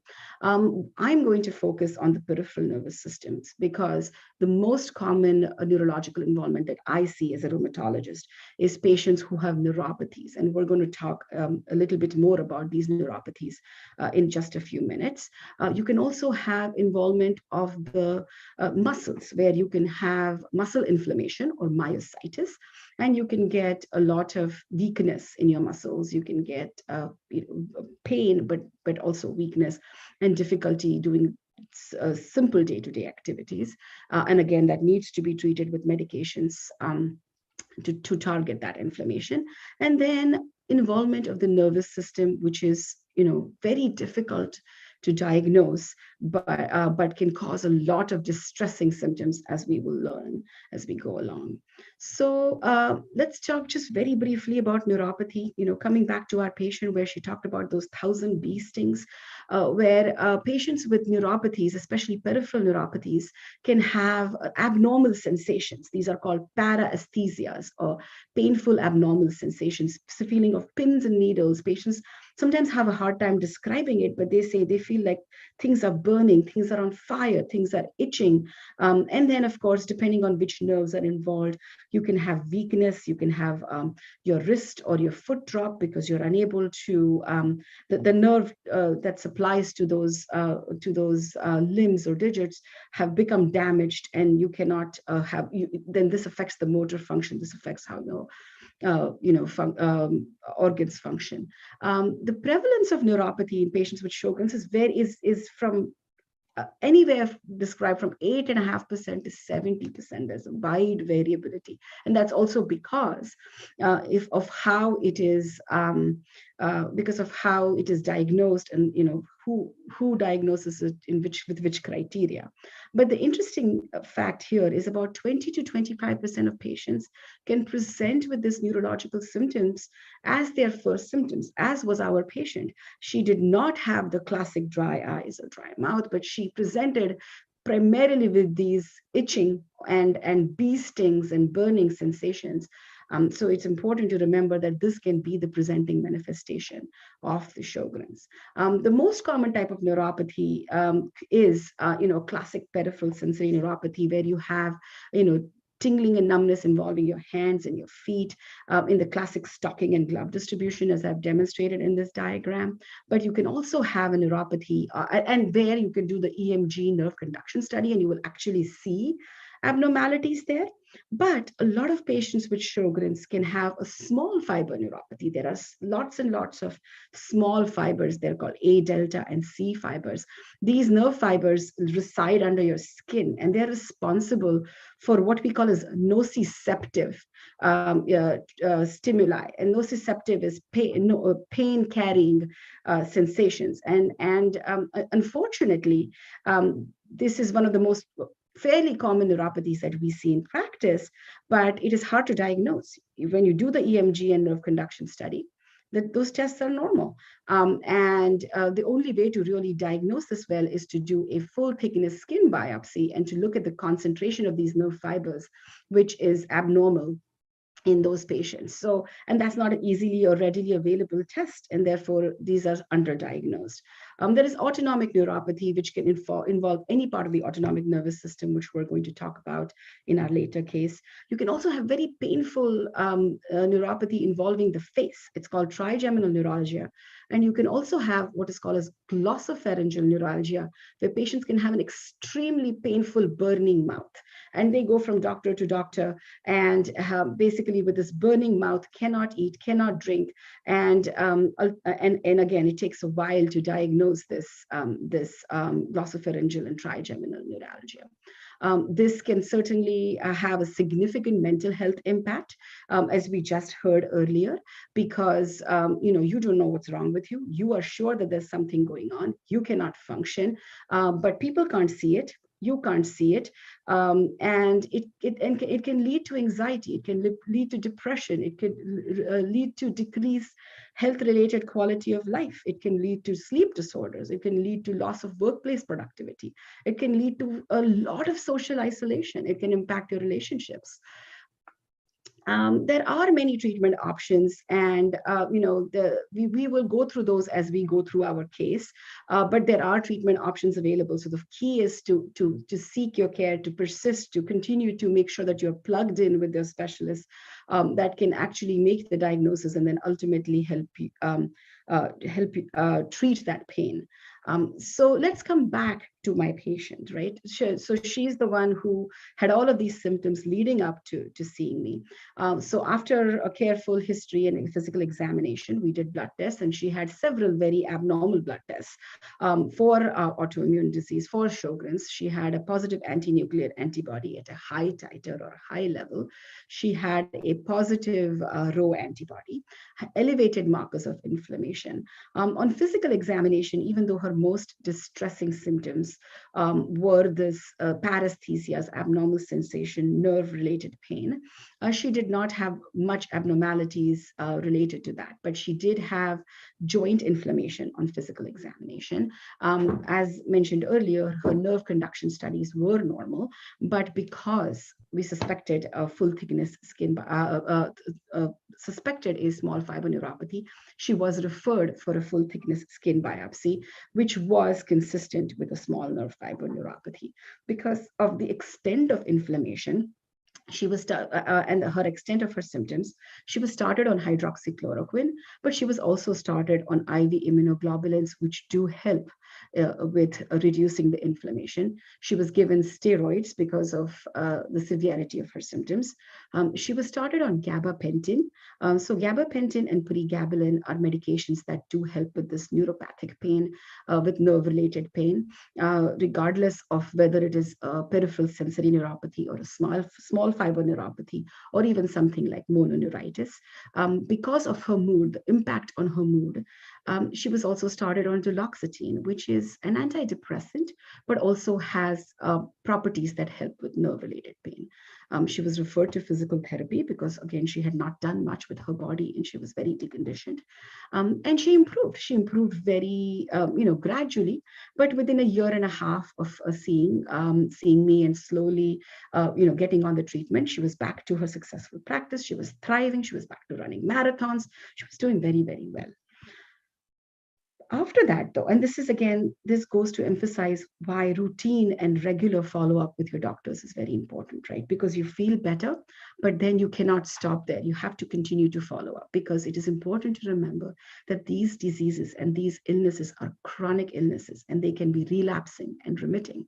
So you have a routine follow-up where even if you are not having any symptoms, go to your doctor so they can monitor you. They can monitor you for any side effects or toxicities from your medications, to routine blood tests, and check in on your well-being. So she was doing very well for about 3 years. Then she came back to me with worsening fatigue, just having severe muscle pain and weakness.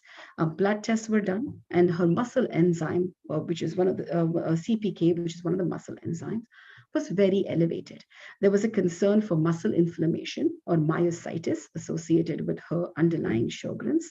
To calm the process down, she was treated with steroids, and then we determined that she needs additional medications to suppress her immune system to put her back into remission.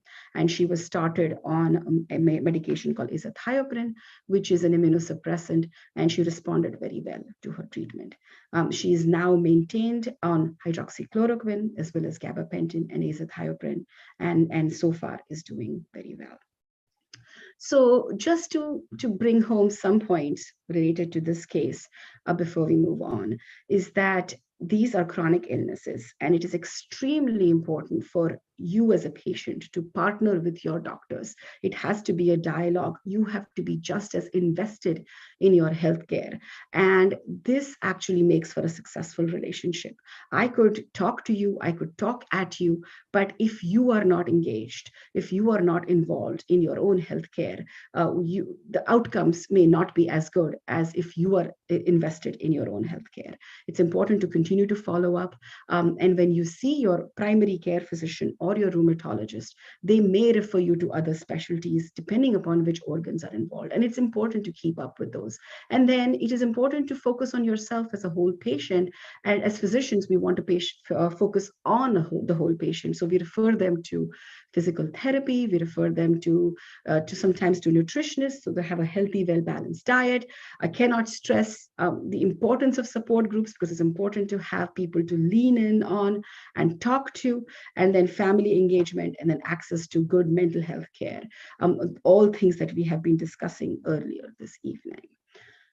Okay, so I'm going to move on to my second patient.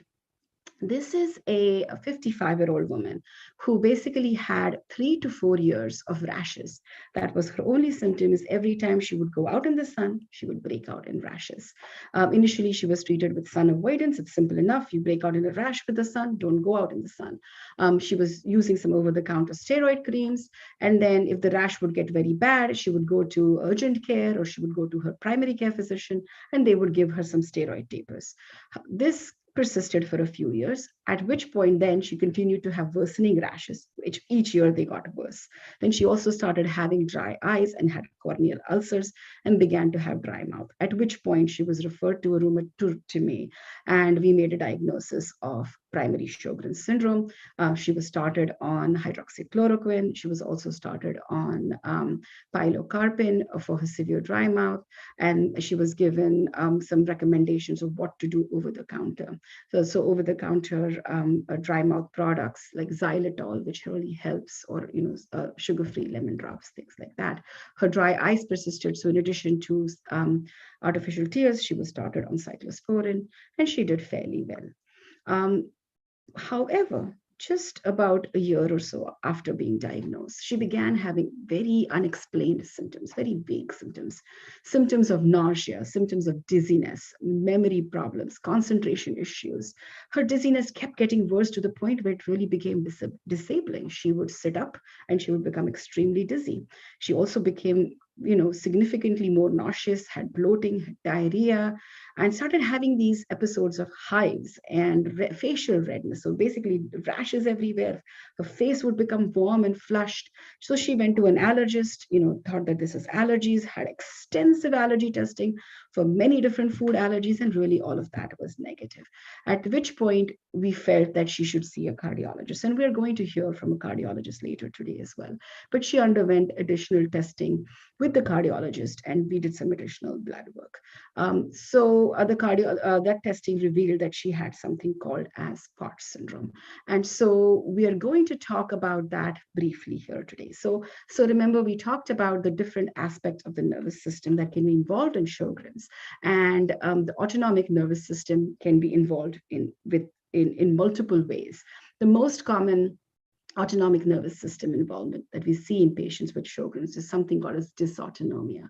Now, dysautonomia can be associated with, and that can cause all kinds of symptoms: nausea, dizziness, blood pressure changes, heart rate issues.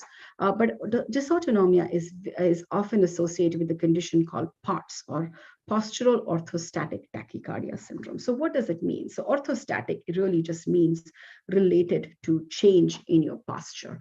So as you stand up, you have an abnormal response. So sometimes you can have orthostatic changes in your blood pressure. If you sit up too fast, your blood pressure can drop, and it takes a little while for your body to catch up. But in POTS, the blood pressure is often not affected, and it's more a heart rate response, and it's an abnormal heart rate response to standing up. And you can have dizziness, blurring of vision. You can feel weak, dizzy, have mental clouding, anxiety, nausea associated with this. And once once you identify it, once you treat it, and the cardiologist will tell you multiple ways to diagnose it, but a tilt table study is one of the tests that is used to diagnose it. But once the diagnosis is made, there are ways to treat it. So first of all, increase your hydration. Make sure you're adequately hydrated. Make sure you're drinking enough water. Make sure that the salt intake is adequate. And then a simple thing like compression socks. So just using your compression socks regularly helps. Exercise is extremely helpful. There are lots of different lifestyle management things that you can do. And then there are medications, depending upon the severity of the parts. There are medications that can be given to help with these symptoms, including beta blockers, midodrine, pyridostigmine, fludrocortisone, etc. So coming back to our patient, she was doing initially well, then developed these symptoms that were, and her diagnosis was consistent with POTS. She was, some of her medications were adjusted. She was actually on some diuretics or water pills, which were making her symptoms worse. So those were adjusted. She was a smoker and she was asked to stop smoking. She was asked to increase her water intake and her salt intake, routinely use compression socks, and she was started on a medication called midodrine, and she did very well. However, that didn't end all of her symptoms. She continued to experience rashes and hives and had a lot of nausea, abdominal cramping, and episodes of shortness of breath and wheezing, and these rashes continued. So then we suspected something called as mast cell activation disorder, and we're going to talk about that in a minute. And we did blood tests for that, and she had an abnormal blood test for that. So what are mast cells? Mast cells are a type of white blood cells that are found in all over your body, in multiple tissues. And they contain chemicals such as histamine, heparin, cytokines, growth factors. And these chemicals, when the mast cells break down, they get activated. These chemicals are released into the body. And you can have a vast variety of symptoms, which can affect several different bodies. So let's go through what all can occur in this mast cell activation syndrome. So you can have flushing. So your face can be warm and it can be red. You can have diffuse or generalized itching. You can have urticaria, which is basically rashes that look like hives all over your body. You can have what is called as angioedema in the most severe cases, where you can have a swelling around your lips, your tongue, your upper airway tract, and have difficulty breathing. You can have congestion, you can have sneezing, and it can cause a lot of gastrointestinal symptoms, and also can cause fatigue and lethargy and memory and concentration problems. So there is a strong association we have found between POTS and mast cell activation syndrome. And about 40% of patients who have POTS have had at least one marker that is associated with mast cell activation. And like I said, there are a series of blood tests and urine tests along with clinical symptoms that can help your doctor come to this diagnosis. So once we have arrived at this diagnosis, how do you treat it? Again, the treatment is fairly simple. The key is to come to the diagnosis. And these are simple common drugs that are available over the counter. So if there is itching and rash, medications like allergy medications like cetirizine or loratadine are easily available and very helpful. If there are gastrointestinal manifestations, nausea and bloating, people do very well with ranitidine, famotidine. Aspirin helps with feeling the facial warmth. Now, for people who have very severe reactions, particularly the ones which have anaphylaxis, breathing difficulties, there are some antibodies that have been given. There is a medication called omalizumab, which obviously your doctor will recommend if it is something that they feel that is helpful to you. And then there are other allergy medications that can be given for the more asthma-like symptoms. When the symptoms become very severe, then steroids can be used. So coming back to our patient, she's actually doing very, very well. She's on hydroxychloroquine. She avoids the sun. She's using a lot of the dry eye and dry mouth products we talked about. She's exercising and using the compression socks and the medodrine, as well as she's on cetirizine and ranitidine. And from time to time, she will have a flare-up for which she requires steroids. And she routinely follows up with rheumatology, but also sees the cardiologist and the allergist immunologist. So I mentioned these cases to drive home some take-home points, because it is important to understand that Sjogren's is a multi-system disease, and you can have involvement of any organ system at any time during your illness. Your medicines can help you go into remission, but then they can also relapse from time to time. And stress, physical stress, any illnesses can cause a flare-up. And sometimes there is no good explanation, but you could still have a flare-up. But consistent follow-up is key. It is important for you to take ownership of your healthcare, and it is important to partner with your doctors. But it's also okay to know that you can lean in on others, right? When you are down and when you are not feeling well, involve your family, involve your friends, involve your community, and it's okay to lean in on them when you're not feeling good. And then hopefully you will pay it forward. When you are feeling well, you can be the support system for other people. Particularly talking about today's topic, neurological symptoms, dysautonomia can be quite vague, and it might take a while to get diagnosed. So it's important to persist. It's important to make your symptom diary. And if you know something is wrong and you're not getting better, keep advocating for yourself. Continue to seek your answers. And I'm happy to answer questions later on in the panel. Thank you so much.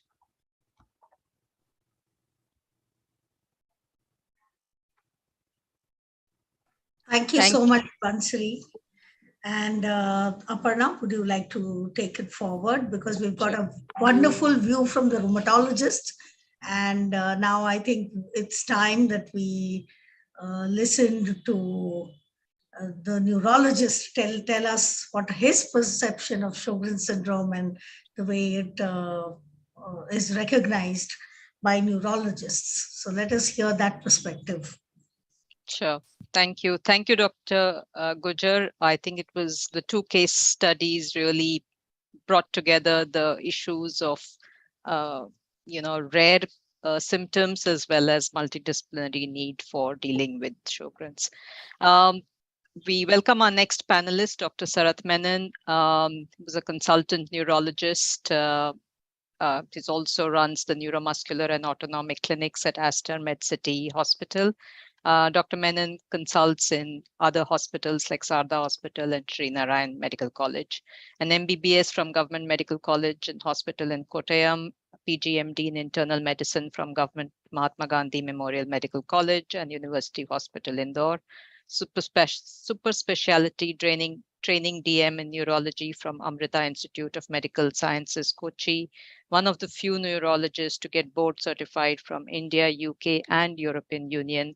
It's received traveling fellowships from World Federation of Neurology and Indian Academy of Neurology.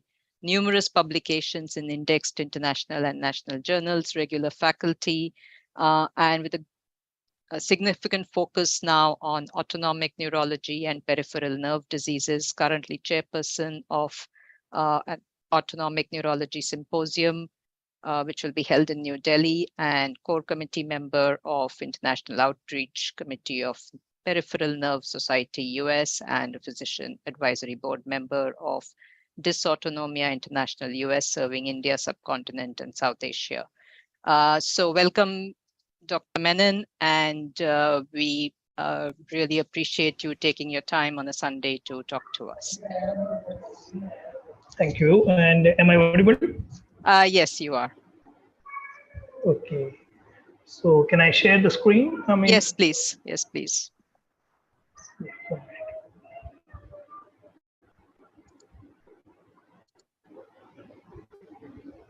are you able to share? No, I think it's not easy. I'm not able to do that from here. Do you want me to share? So yeah, that would be fine, I think. Okay. You should be able to share because the others were able to share, but I will, in any case, for the interest of time. Let me see. Can you get me one? Sure. Me to share that.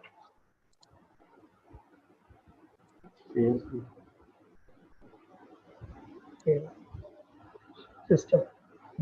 Okay. Share system audio. Windows on. Share.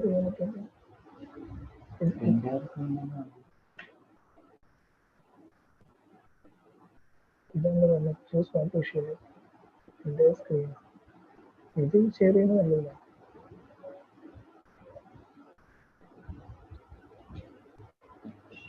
If you're okay, doctor, I can share. I have it open.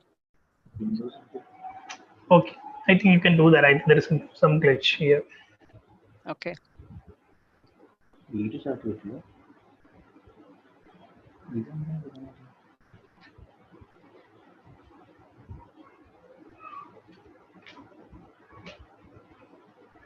Yep. Go ahead. Can you see the screen? Yeah, I can. Okay.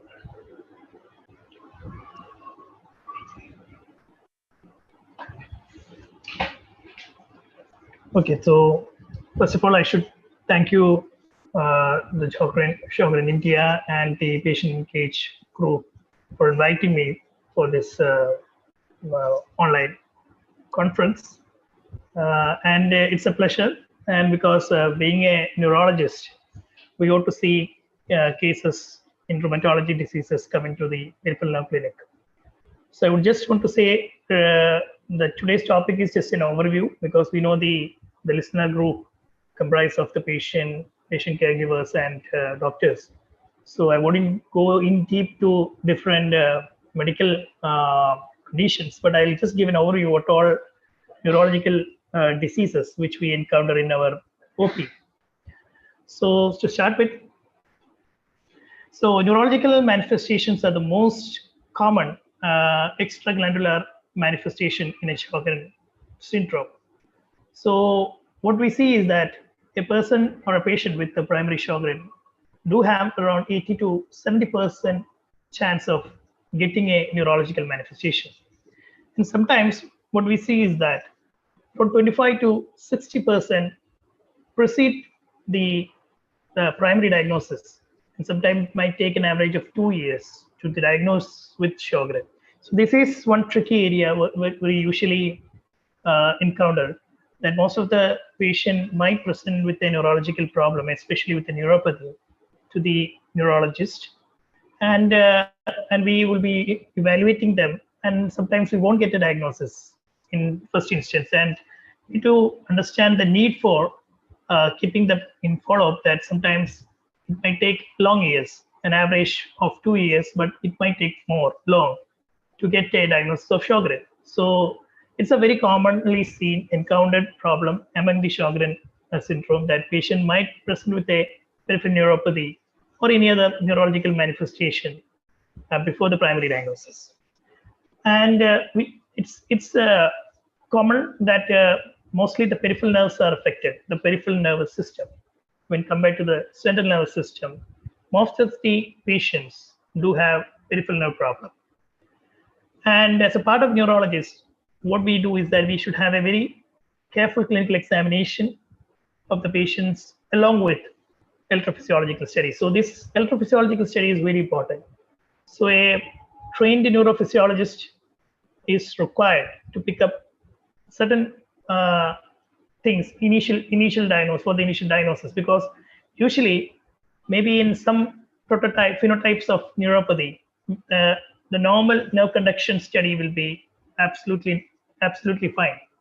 So, but when you have a detailed lab where there is a electrophysiological study for picking up small fiber neuropathy, autonomic neuropathy, sometimes we can able to diagnose the disease as early as possible. And so that there is a need for all the patients, even those who are diagnosed with Sjogren syndrome, mandatory to have a neurological evaluation. Sometimes we can pick up certain things before they started to have some symptoms. So it's so common in Sjogren to have neurological issues. Next. Next. Yeah. So coming to the peripheral neuropathy. So as I said, it is the most common presentation or manifestation in a Sjogren patient. And we used to, it's an average, the data shows, the literature shows around 2 to 60% patients will be suffering from peripheral neuropathy. So It's correct, but what we see is that most of them do have peripheral neuropathy issues even before and also after the diagnosis of Sjogren. So many of them are small fiber neuropathies, which we'll be talking about later in this presentation. And I think Dr. Gujar has already given a good case presentation regarding the small fiber neuropathy and dysautonomia. So this is how these patients usually end up with a neurologist. So they have some painful, disabling neuropathies, and which really affect the quality of life. And one of the most important thing to keep in mind is that most of these neuropathies might be overlapping. So we don't need, it's not necessary to have a single entity. Sometimes they can have a multiple overlapping phenotypes. So that is very important as from the neurology perspective, that we need to diagnose them properly so that only we can manage them. So they can have an overlap.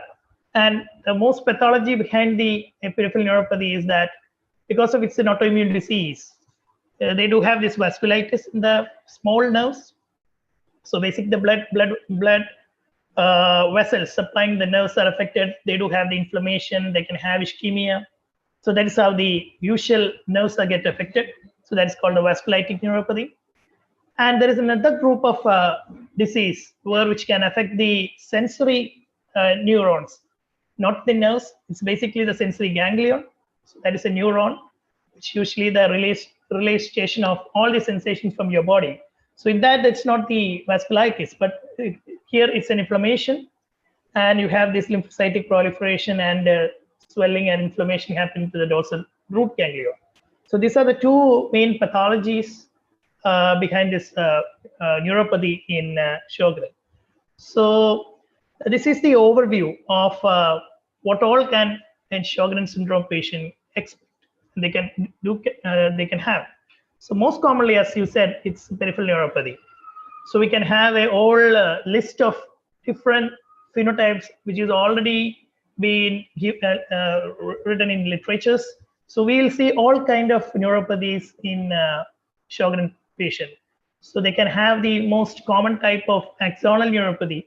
So that is basically the glove and stockings type. That is usually affecting the distal nerves, basically of your hands and your feet. So they can have like a sensory issues affecting their hand and feet. So that's known as the glove and stocking type of neuropathy. That's the most commonly seen one. It's an axonal neuropathy. So it can be symmetrical. And sometimes they can affect the nerves which supply to the muscles. So that they can have weakness. So they can have the more sensory motor symmetrical polyneuropathies.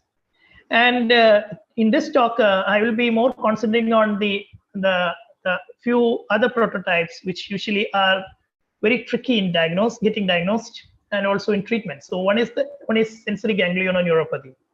So we will be discussing with that later. Then the other neuropathies, you can have the mononeuritis type. I think Dr. Gujar has just brushed through the slides that they can have weakness of one hand. Sometimes they can have weakness of one leg, or you can have one leg, one hand. So there is no need of any symmetrical prediction, but they can have asymmetrical neuropathies. So they can have mononeuritis multiplex. They can have involvement of the cranial nerves. So most of the common cranial nerve which is affected is the trigeminal nerve, which supply your face, your scalp, and your cornea. So these are the basic cranial nerves usually affected. If you have sensory loss, painful sensations in your face, that is known as trigeminal neuralgia, trigeminal neuropathies. And you can even have proximal neuropathies like a demyelinating polyneuropathy called CIDP. So CIDP is known as chronic immune-mediated demyelinating polyneuropathy, where the patient can with weakness to start with. They're not able to climb stairs. They're not able to stand up from a sitting position, not able to comb, take something from up. So the proximal muscles of your legs, your arms can be affected, and that's known as the proximal neuropathies, the demyelinating neuropathies. So then we have this small fiber neuropathy and autonomic neuropathy. It's a subset of neuropathies which I'm interested, and we'll be talking about. We'll be discussing later. And then coming to this central nervous system affection. So here, it's basically a very few subsets of patients will have central nervous system involvement. So here also we can have, sometimes we can affect the eyes, the optic neuritis. You can have spinal cord involvement like transverse myelitis, where you can have the cells in the spinal cord getting affected. You can have paraplegia, and you can have bladder issues, and then you can have the brain involvement. You can have meningitis, encephalitis, and even patient can present with dementia, memory loss, and behavioral and cognitive seizures. They can have ataxia, difficulty walking. So any neurological presentation can be expected in a Sjogren, but if you should ask me, the central nervous system involvement is relatively less when compared to the peripheral nervous system. Okay. So the few subsets of neuropathies which we will be discussing today is, one is sensory ganglionopathy, small fiber neuropathy, and autonomic neuropathy, because these three things are very difficult to diagnose in first instance. But the second thing is that, and it's sometimes it can be refractory for treatment also. You need to be on multiple medications and a long-term therapy. So sensory ganglionopathy, as said, is basically the root ganglion. That means the sensory nerve, which usually helps in perceiving all the sensations from your body. So they relate to a ganglion before entering the spinal cord. So that ganglion is very important, because if that ganglion is affected, all the sensations in your body is affected. So they can present with sensory problems, severe painful sensation or painful dysesthesia, what we call. They can't able to tolerate the pain in their body. They can have severe gait ataxia, known as gait imbalance. There is tendency to fall sideways, forward, and sometimes even in their hand they can have small movement problems. It's like it can sometimes have tremors in your hands. So when you have this, it's usually not the typical peripheral neuropathy. It's basically the ganglion is affected, known as the neuronopathy or ganglionopathy. So we usually diagnose with a series of electrophysiological studies. It's a routine normal nerve conduction study can help you. Then there are other evoked potentials which can help to pinpoint where exactly is the problem. And regarding treatment, it's very difficult, and sometimes it might need to have multiple modalities. We need to try multiple modalities. We need to give immunomodulators and symptomatic treatment. And sometimes these neuropathies can be refractory also. Yes. So coming to the small fiber neuropathy. So small fiber neuropathy is as discussed before, it can be very painful and disabling. And usually they can have a very, it can really affect your quality of life. And mostly they present with severe pain, not able to, it's not relieved with any kind of medications. Even if you try like symptomatic treatments with an antidepressant or the most likely gabapentin, pregabalin, still they might have severe disabling pain. So in such case, we have to have a proper evaluation, and because the routine nerve conduction study wouldn't pick up a small fiber neuropathy. So we have a series and set of small fiber neuropathy evaluation test, which is usually done in our lab, in a autonomic and peripheral nerve lab. So they are particularly looking at the different small fiber evaluation, and we have the help of dermatology wing also when conducting a skin biopsy, which can help to get the intraepidermal nerve fiber length and density, and also the sympathetics nerve affected. So this is how a small fiber nerve neuropathy is diagnosed. So it's a little tedious process, but when you suspect a patient, Sjogren patient with a small fiber neuropathy, they need to go through different sets of clinical examination and test.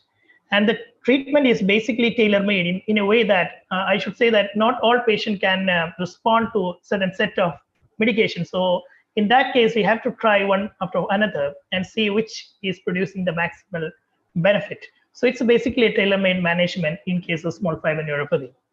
Next.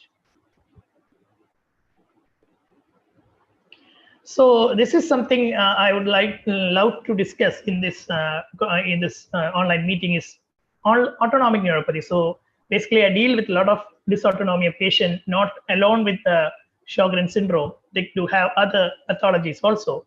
But what we see is that we see a lot of Sjogren patients presenting with autonomic neuropathy as first diagnosis. So as you said, as we said before, they can have this preceding neuropathies before getting diagnosed to have primary Sjogren syndrome. So we had few series of cases where patient presenting illness was autonomic neuropathy, was evaluated with all the autoimmune markers, the specific markers for Sjogren, which all came repeatedly negative. And but the other tests were also normal, but the patient had significant symptom. And we went with the salivary gland biopsy, which all were also non-specific at that point. But what we see is that these patients were followed up for a pretty long time, and many turned out to be positive on a later date. So they can have autonomic neuropathy as the presenting symptom. So any patient presenting with dysautonomia to our clinic is properly evaluated for Sjogren. And if it is negative also, you usually follow it up. And what we see is that it can turn out to be positive on a later time. So this is one of the take-home message that any patient with even a neuropathy and a dysautonomia is usually we should go through a proper evaluation for Sjogren. So coming to autonomic neuropathy, it's a spectrum of dysautonomia disorders which start from all the organs which can be affected. So we can have the cardiovascular dysautonomia, which can present like POTS. POTS has already been discussed in the previous session. So it's basically what you get when you have a difference in the posture when you are getting up or from a sitting or a supine position. You can have increase in heart rate without a drop in the BP. Now, when you have a drop in the BP, they can have present with orthostatic hypotension. So not POTS and orthostatic hypotension are not the only cardiovascular dysautonomia we see. We see there's some kind of innocent sinus arrhythmias, inappropriate sinus tachycardia. So there are a lot of spectrum which we usually see, and it's basically need to evaluate all the autonomic panels and see which is really affected. So you can have both the sympathetics and parasympathetic involved. So it's can be a mixed baggage also. Then coming to the gastrointestinal dysautonomia, they can have postprandial bloating, they can have abdominal pain, they can have a problem with digestion. So these things can also be a presenting problem. Genitourinary, they can have urinary problem, urinary incontinence. They can have repeated urinary tract infections. Then they can have constipation and altered bowel habits. And pseudomotor, basically that deals with sweating. They can have abnormal sweating. Sometimes it can be focal, localized, or it can be generalized. They can have goosebumps. So we had a case of Sjogren presenting with only goosebumps. So it was a refractory goosebump, and later it turned out to be Sjogren. So special mention, I would say, because the most commonest dysautonomia we encounter is POTS and orthostatic hypotension. And we need to have a detailed autonomic panel testing to pick up the problem. Next. So this is what we do in our lab.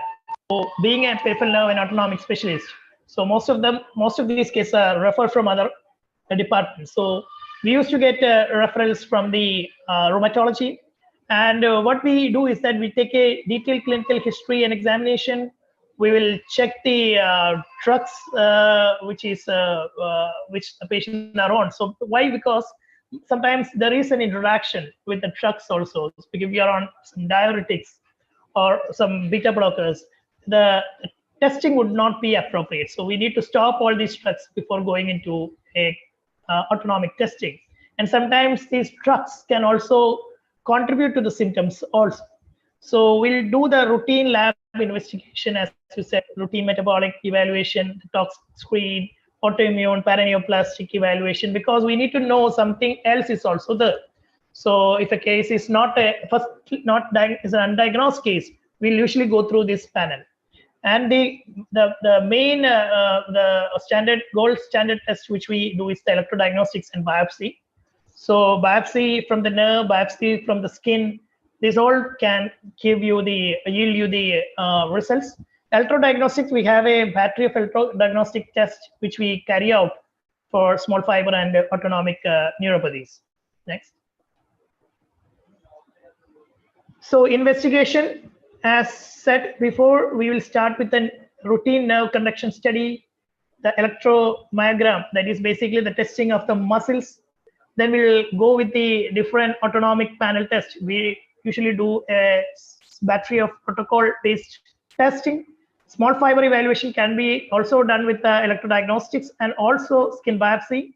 And finally, sometimes we, in some ambiguous cases, we have to go with a nerve biopsy. Thanks. So these are the few tests we usually do in our autonomic lab. This is the tell-table test known as the HUT or TTT, where this will give you a clear idea about the things which is happening if there is a cardiovascular dysautonomia. You can see the monitor. That monitor is very, very important because they usually record the serial BP, serial pulse rate, the oxygen level in your body, and it's done on a period of sometimes 20 to 30 minutes. And usually if you are suspecting POTS, we used to get that result in first 10 minutes. So it's like a provocative test which we do. We can do like patient first kept in supine position, then they are asked to the tilt table test is tilted to 70 degrees and get the recording. And we can do some provocative measures like we used to do with some medicines, some drugs we used to give and see the response. And sometimes patient can have gastrointestinal dysautonomy. In that case, we ask them to have food and then come back and repeat the test again. So these are the ways how we need to get a positive response in tilt table test. Next. So these are the different pictogram which I have given. So this is from the patients which we usually do the autonomic testing. And these are the parameters which we look not only in tilt table, but we used to do different measures like ask them to deeply breathe, then ask them to sit, stand. So it's done on a repeated basis. And we used to check a lot of parameters and see how the autonomic nerves are functioning. And we need to get the average of values, and this is how these different values are, these different parameters are tested. Next. So this is something I need to discuss. This is regarding a patient with a pseudomotor problem. So this is also a patient with Sjogren had presented with a focal sensory problem, hyperhidrosis. So this we used to do, like we used to paint the limbs with the povidone, iodine, and starch, and we'll find out if the patient is having any anhydrosis. Any focal anhydrosis means less reduced sweating.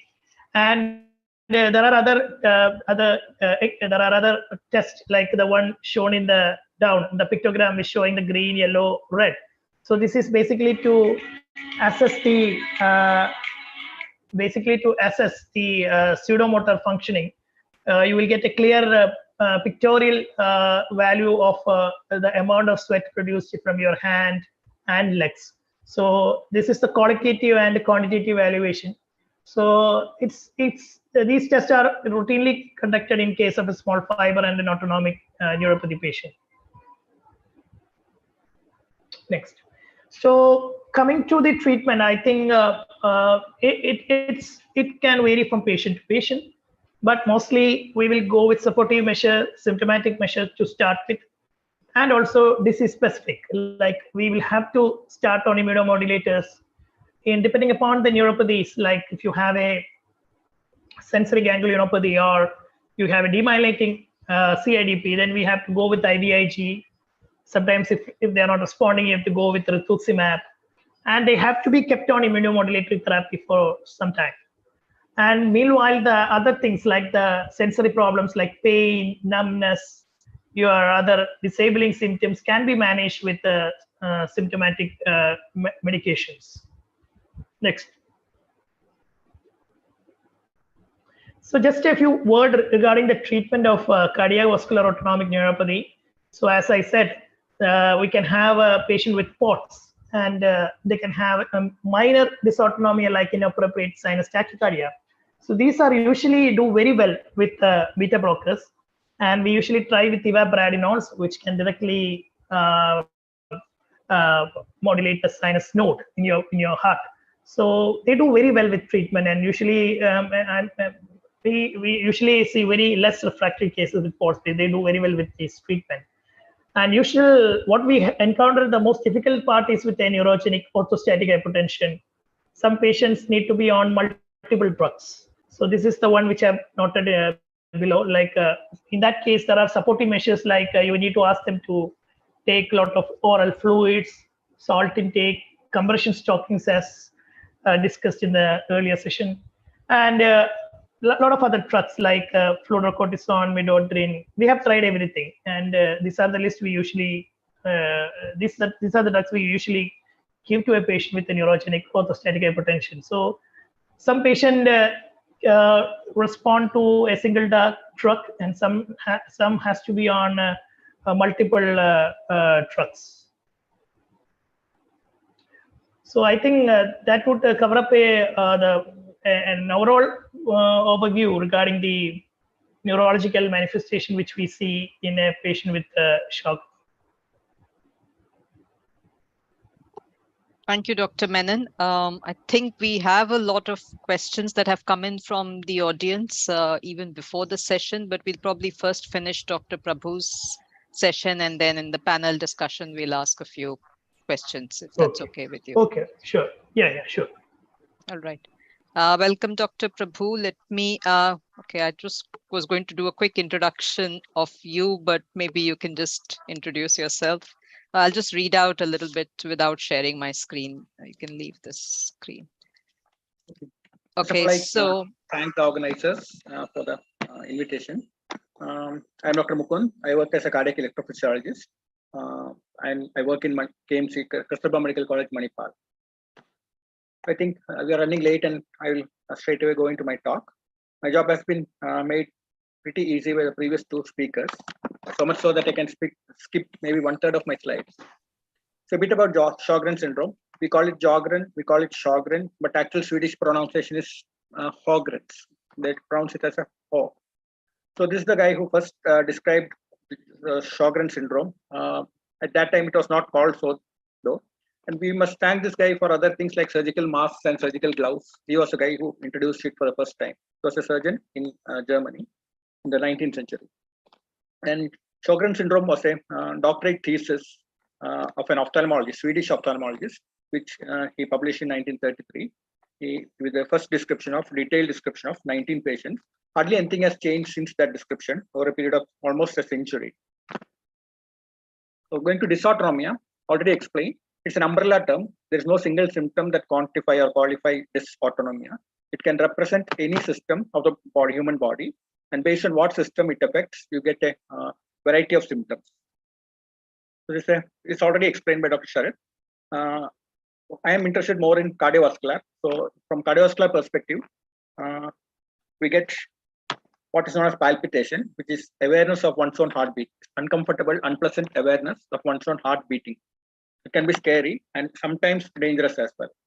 Then another symptom is what we typically call syncope or pre-syncope. It's in simple terms fainting, and many people use the word giddiness, and sometimes they mean spinning sensation, which we call as vertigo, while at other times they mean blackout, which we call as pre-syncope. So it's a very unspecified term, but still most of the people use the term giddiness. We have to elaborate and find out what it is actually, whether it's a vertigo, in which case neurological causes are more likely, or whether it's a blackout, pre-syncope or syncope, in which case cardiological causes are more likely. Another symptom is dyspnea, which is just shortness of breath, either at rest or when you start doing anything, especially when there is no cough or sputum, any other lung symptoms, and just dyspnea. You have to think about probable cardiovascular cause for the symptom. And some triggers are there which can aggravate these symptoms. Typically, alcohol consumption, because it dilates the blood vessels and drops the blood pressure. Dehydration, by the same mechanism, it causes a fall in blood pressure. Any stress, tight clothing, as well as hot climate. And in cardiac dysautonomia, multiple symptoms can happen, but the commonest one probably is the orthostatic hypotension or orthostatic syncope.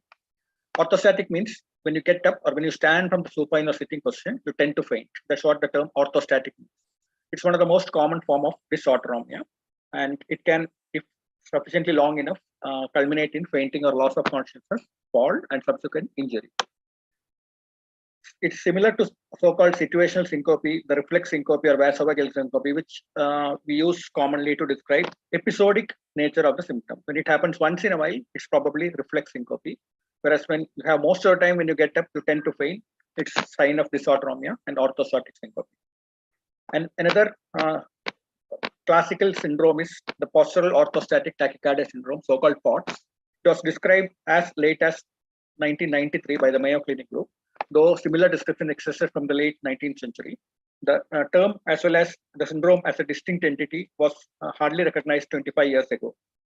You must be aware how difficult it would be to diagnose it. It's a late described disease. And what happens is the orthostatic posture, the erect posture, causes the heart to beat too fast when standing up. And it can lead to fainting, chest pain, shortness of breath. And not only that, it can have multiple symptoms from other systems. I'll go into it a bit later. And inappropriate sinus tachycardia. It's just for no reason, heart is beating faster than normal. That's called inappropriate sinus tachycardia. Then labile heart rate. You can just have a highly unpredictable blood pressure as well as heart rate. It's at one time you will think that you're having a high BP, and suddenly you will end up yourself having a low BP. That sort of violent fluctuations in heart rate as well as blood pressure is also a symptom of cardiac dysautonomia. Coming to orthostatic syncope, that's the commonest symptom in cardiac dysautonomia. And fainting and giddiness. I already explained the word giddiness. It can be double-edged. And classical thing is it happens always when you suddenly stand, especially from the lying down posture or even from a sitting posture. And if you're doing it rapidly, almost always you tend to have fainting spells. And just before that, you have a characteristic prodrome with a feeling of lightheadedness, a general tired sensation, and spinning of head maybe, and blurred vision, lack of ability to concentrate, sometimes palpitations, you feel anxious, and then a tendency to vomit, which is called nausea, and that culminates in loss of consciousness or fainting. It's easy to diagnose this because you just need to check the BP in the supine position, the lying down position, after a period of maybe 5 minutes of rest, and then make the patient stand for a minute, check the BP again, and make him stand for 3 minutes and check the BP again, and see whether the BP and heart rate changes. So it's simple bedside diagnosis that can help in this syndrome. The second one is so-called POTS, which is a more popular term, postural orthostatic tachycardia syndrome. Can have multiple symptoms. It's just a picture that shows what happens when you stand. It's just like a half-filled water bottle. When you tilt it, all the water goes to the opposite side. Similarly, when you sit, the blood is adequate to the brain, and when you suddenly stand, you find that brain is having a relatively paucity of blood flow because all the blood has now gone down and pooled into the leg veins. But curiously, apart from cardiac symptoms, you may have multiple other symptoms like shortness of breath, chest pain, poor sleep, irritability, sensation of fatigue. And this is a survey recently published from the patient's perspective. They call it brain fog. It's not a medical term, but many patients experience what they describe as brain fog. It can be forgetfulness. Almost majority of the patients responded that they're having forgetfulness, difficulty in thinking, difficulty in focusing, difficulty in processing what others say, confusion, and a feeling that thoughts move too quickly. And the most common triggers of this brain fog was found to be fatigue. Like whenever you feel fatigue, these symptoms aggravate. Lack of sleep and prolonged standing, as well as dehydration, which just means that insufficient water intake.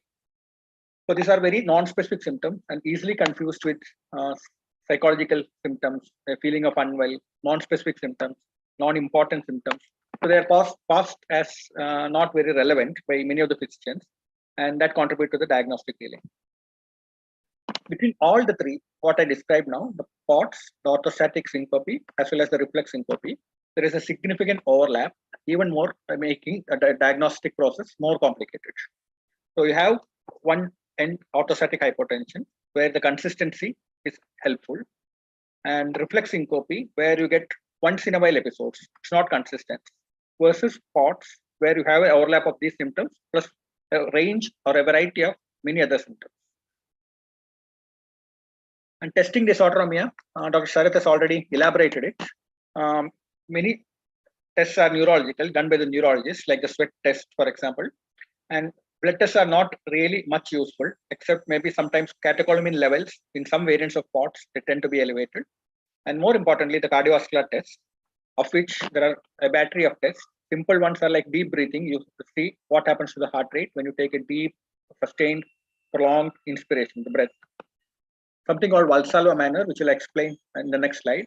And the very popular two tests are head up tilt test, so-called hut or tilt table test. Both are mean the same. And then the Holter test, which is nothing but a prolonged monitoring of the heart rate, heart rhythm for 24 hours or even more. And 24-hour ambulatory BP monitoring is very useful in patients who are fainting but have a normal initial test. This is what Valsalva test is. It's just blowing against resistance and recording your heart rate and blood pressure simultaneously. And you have a characteristic normal pattern, the way heart should respond when you blow against the resistance. And when you have an autonomic neuropathy or dysautonomia, this pattern changes. So it's easy to diagnose. Then comes the tilt table test, where you're strapped to a table and tilted to around 80 to 90 degrees, and strapped, taken off all the postural reflexes, and we just wait, doing nothing, and see what happens. Any drop in blood pressure, heart rate, or both is a reproduction of symptoms. That's very important. Symptoms should be reproduced. It's qualified as a positive hut test. If negative, the test prolongs up to an hour, and sometimes we used provoking medications as well. It's a very useful test, but probably not a pleasant one. This cartoon is described by one of the patients. I got it from the internet. And it's a boring test because initial up to 1 hour, we do nothing and just wait and watch. So what does a positive hut means? We essentially look into the pattern of positivity. So the commonest pattern is an abrupt fall in the blood pressure. As time goes up, like 20 minutes, 30 minutes, suddenly you tend to faint. And during fainting, we find that the blood pressure has suddenly dropped. And another pattern is a drop in blood pressure as well as the heart rate. That's called the mixed pattern. And rarely you may get a sudden long pause in the heartbeat where the heart stops beating for a few seconds, like 3 seconds, 5 seconds, or even more. So most of the time, the first two patterns are dominant, and very rarely, like less than 5% of the heart test, you may get a systolic response or so-called sudden long pause in the heartbeat. Holter is even more simpler. You just attach a machine to the body and then you can go home, and the machine will keep your ECG recorded, a 3-lead ECG or even a 12-lead ECG, depending on the machine, for the entire 24-hour duration. And current machines are capable of doing it for extended periods, like 3 days or even 2 weeks. It's very important when you have a patient with palpitation as a symptom, where you know during symptom what happens to the heart rate. It's getting very fast or it's getting very slow. Even when patient has fainting with no other explained cause, you attach the Holter and see, are there any periods where heart stops beating? Any pause more than 3 seconds can cause fainting. Or in the perspective of dysautonomia, there's something called heart rate variability, which is not a very popular clinical tool. It's more often used as a research tool because nobody treats an abnormal heart rate variability. But nonetheless, it can be a very useful diagnostic tool, to the point that a small study published from the US has a 43 patient size with Sjogren syndrome, and all of them had abnormal heart rate variability. like it's a very mild or early sign of dysautonomia, and maybe perhaps not of much consequence from the treatment perspective, but still that finding was important so that you can make a diagnosis of dysautonomia very early in the course. So what does the positive Holter test mean? So if you have a test that shows very rapid heart rate, so-called tachyarrhythmia, probably we'll start medications. And in some particular types of rhythm disturbances, there's a procedure called radiofrequency ablation. It's a minimally invasive procedure. But most often, I don't expect that Sjogren syndrome per se will need any procedure like this. Most of the patients will have dysautonomia and a mild increase in heart rate, which can be managed with medication. And what happens if you have very slow heart rate? Answer is pacemaker. Again, this is very rare due to Sjogren syndrome itself. And if it is there, perhaps you may have any other cause. And what is the treatment recommended? That's a very important question from the patient's perspective. Most of the treating modalities are not medications. Like, for example, postural syncope or POTS, most patients respond well to drinking plenty of fluids and increasing the salt intakes. If you're on any medications that can dilate blood vessels, we have to stop or change them, or at least reduce the dose. Then exercise, especially to improve the calf muscle tone, helps much over a period of time. And compression stockings immediately relieve the patients in a majority of patients. And we have to learn to get up slowly, stretch our legs, improve the circulation in the legs, and then only stand up. And a small subset of patients may faint after food intake because of blood vessels being dilated in the abdomen or stomach. So such patients should have a small meal rather than full stomach meal. Medications to prevent sudden drop in blood pressure do exist, and good thing is that the midodrine, which is one of the most popular medication, has been available in India since last 3 or 4 years. Before that, it was only fludrocortisone, and octreotide is another medication and injection for the postprandial syncope. And in a highly selected minority of patients, where I told that heart test shows absence of heartbeat for a while, pacemakers may be used. But in general, we call it therapeutic diet and lifestyle modification that helps in most patients with some some medications to supplement that. And what are the lifestyle changes recommended? Water is the answer. Drink plenty of water if you have postural fainting, 2 to 2.5 liters per day, and consume excess salt, 3 to 10 grams. 1 tablespoon is roughly 5 grams, so around 2 tablespoons of salt per day. Healthy balanced diet, and avoid processed food, coffee, and alcohol. Exercise, ideally done under a cardiac rehab specialist, which comes under psychiatry. Some exercises are a bit isometric, then calf muscle strengthening, walking, or even simple yoga helps to improve the autonomic system.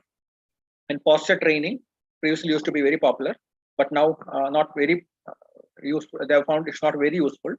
And preventive measures, just like standing slowly, getting used to it, preventing falls, and how to follow up. So most people improve with diet, lifestyle, and exercise. Compression stockings are also very useful. Above knee they should come so that they compress, keep the veins compressed and improve the blood flow back to the heart and prevent fainting.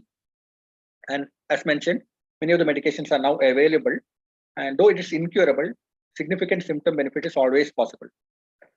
Periodic long-term follow-up is recommended. It's not just like you should follow every 3 months or 6 months. Based on the symptom and the severity, the doctor will advise a period of follow-up, but long-term follow-up is definitely needed.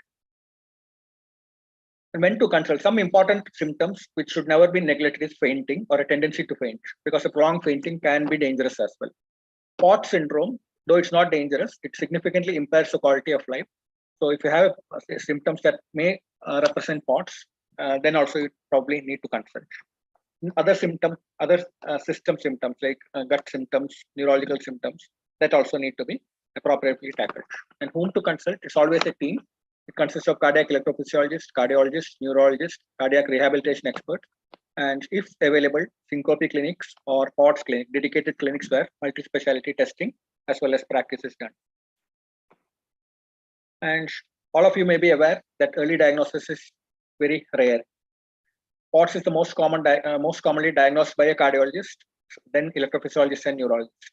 However, the survey published in Journal of Internal Medicine 3 years back shows that average number of physicians seen before receiving a correct diagnosis was 7.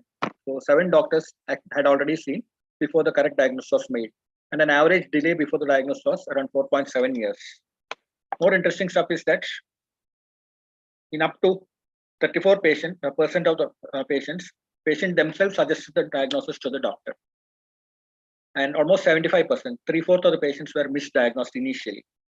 Many of them had frequent emergency department visits before they reached at a correct diagnosis. And more disturbing may be 77% were told that they have psychiatric illness or they think and make up the symptoms before the diagnosis of POTS was made. Another independent survey published in 2021 shows that up to 43% patient suggested the diagnosis to the physician. So you must be aware by now, it's not very easy to diagnose POTS as well as dysautonomia. What might be the solutions? Increase awareness within the patient groups so that they know their symptoms, especially when they are told that it's all in your mind. So that sort of symptoms, if you have that too persisting beyond maybe 2 weeks or so, you should think that we are missing something, which is not that lack of awareness is what causing delay in diagnosis. And perhaps you should suggest your doctor, maybe I'm having POTS or dysautonomia, whatever. And increasing awareness among physicians also is very important. As I told, that POTS itself was diagnosed or described less than a period of 25 years. And there is some element or in diagnostic inertia whenever we have POTS, not only in India, globally it is there. And dedicated centers with doctors interested in POTS as well as syncope, that may also help in diagnosing. These are some online resources which are very much educative material for patients with dysautonomia as well as POTS. These two sites especially are meant for POTS. And these are the famous personalities with Sjogren syndrome. And this Carrie Inaba is actually having Sjogren syndrome, and she's the representative celebrity for the US group of Sjogren syndrome patients. My sincere thanks to all of you, as well as Dr. Sandhya, who introduced me to Ms. Kirtida for this opportunity to address a group of Sjogren syndrome. It's not my primary specialty, but I think I've addressed enough of your queries. Thank you. Thank you very much, Dr. Prabhu. I think it is very important for all of us patients to understand that the various symptoms that we suffer from actually need intervention from various specialties. For example, a lot of neuro clinics don't do this autonomic testing, and most of us who have had the tilt table test have had to go to a cardiologist. So it is important to know that all these specialties are involved in making the right diagnosis and the treatment for the disease. So with that, Aparna, shall we? Yeah, Dr. Prabhu, can we request you to come back on video? Dr. Bansari, Gujar, if you can also, we can just do a panel. Dr. Prabhu, is it possible for you to end the slideshow? Yeah. Then we'll all have you in the center. I think we don't have Dr. Danda or Dr. Dharmanand. Both of them are traveling. Right. I think, thank you so much. I think Dr. Gujar, Dr. Menon, and Dr. Prabhu. Dr. Ray is also there. Oh, he's also there? Okay. Dr. Ray, if you can also join on the panel. Thank you.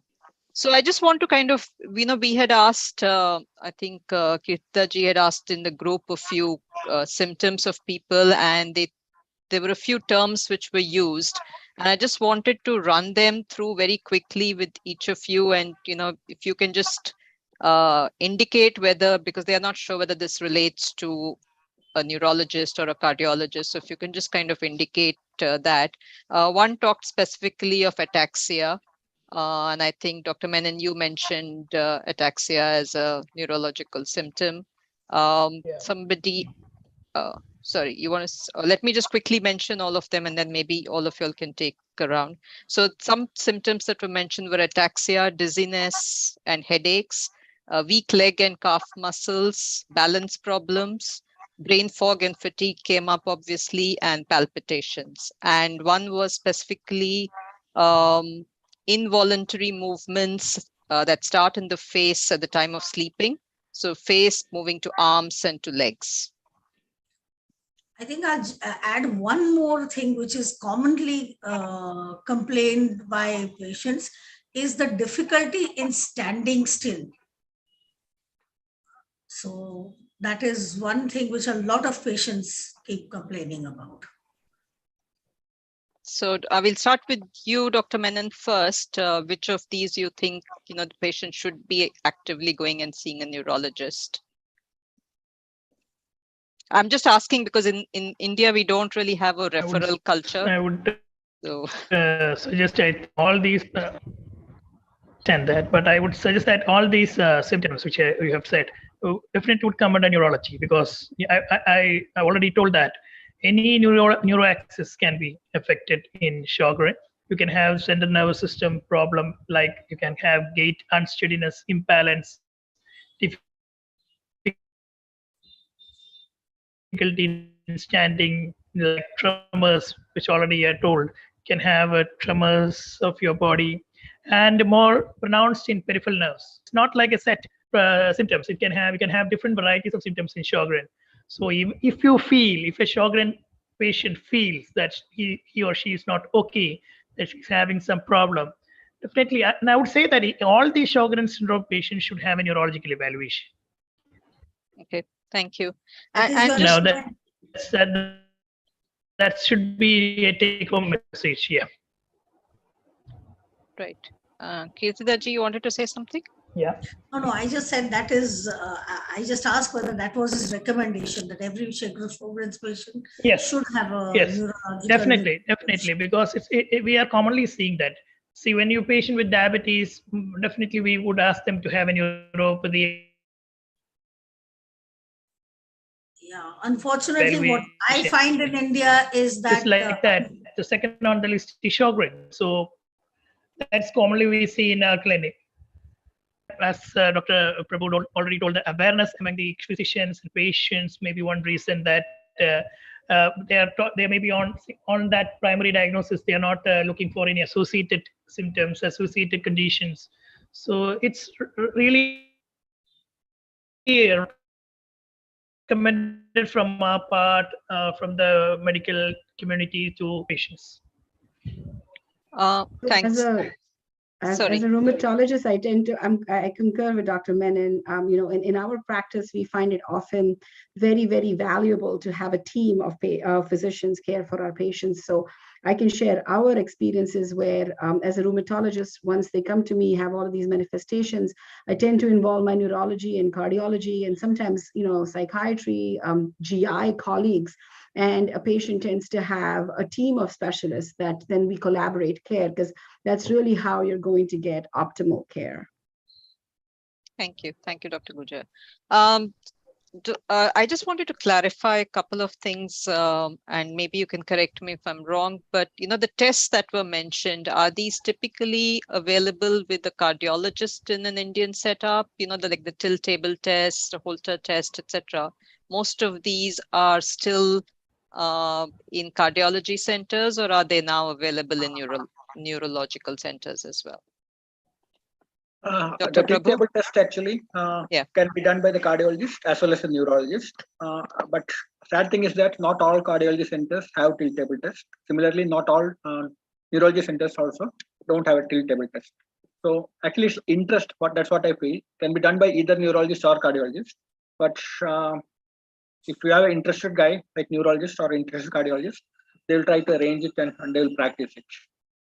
Okay. But it can be done either, whereas Holter is typically done by a cardiologist. Right.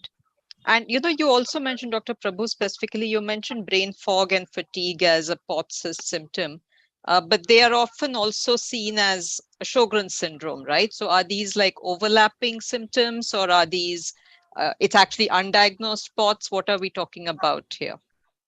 Unfortunately, we don't have much data on the real life incidence of POTS. Most of the patients run around up to pillar and post and spend maybe average of 4 years before arriving at a diagnosis. What we know is that Sjogren's can cause POTS. And if I remember correct, around 3% patients with Sjogren was what the split up of causes of POTS. If you take all autoimmune disease, it's much higher. And within the Sjogren's group, I don't know how much exactly may have POTS. But within the POTS group, around 3% were due to Sjogren syndrome.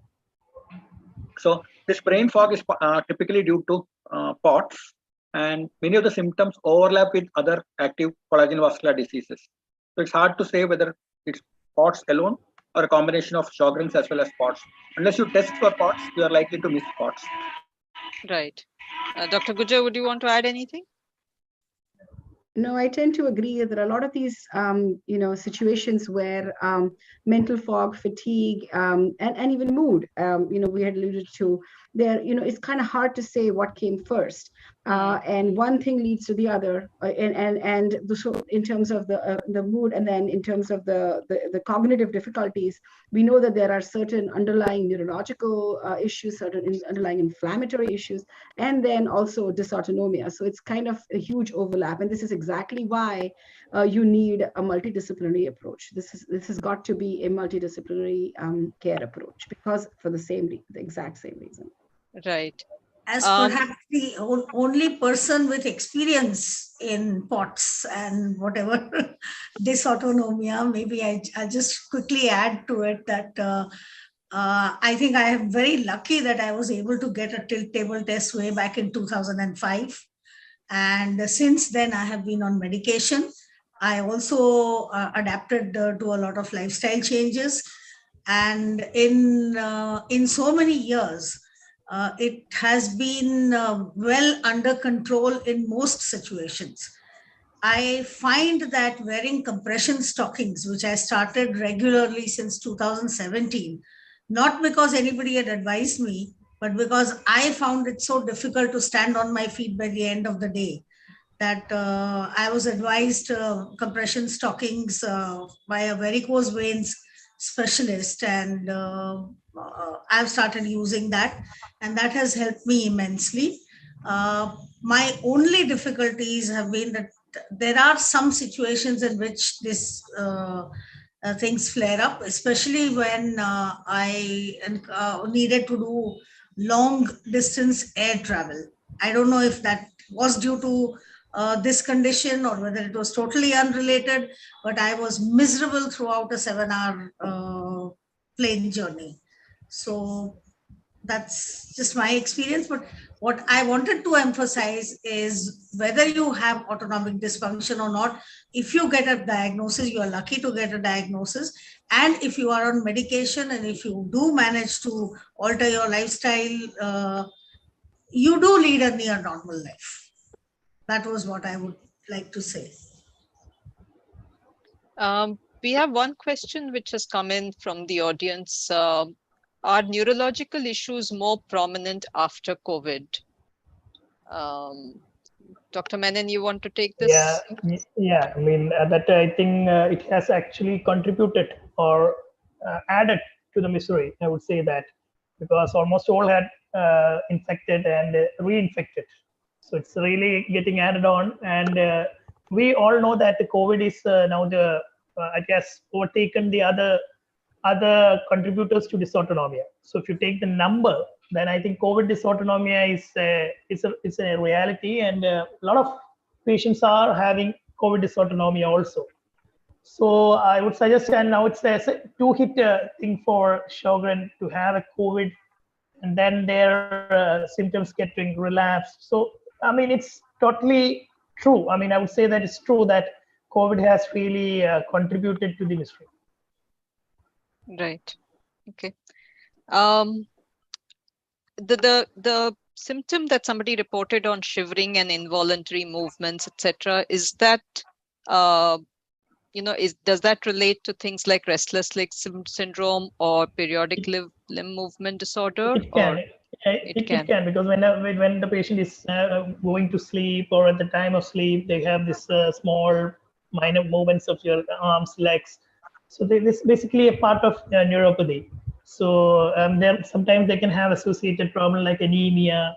So may be on some drugs. So this can be a reason. So we need to have a detailed evaluation, whether it is due to the neuropathy itself or any other associated problem.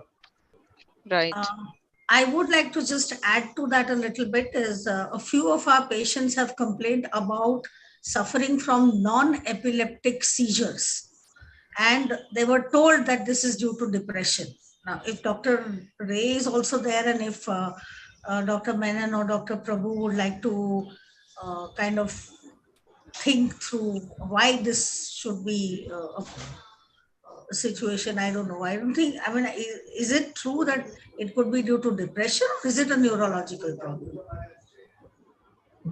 I mean, if you go with the literature, it is non-organic.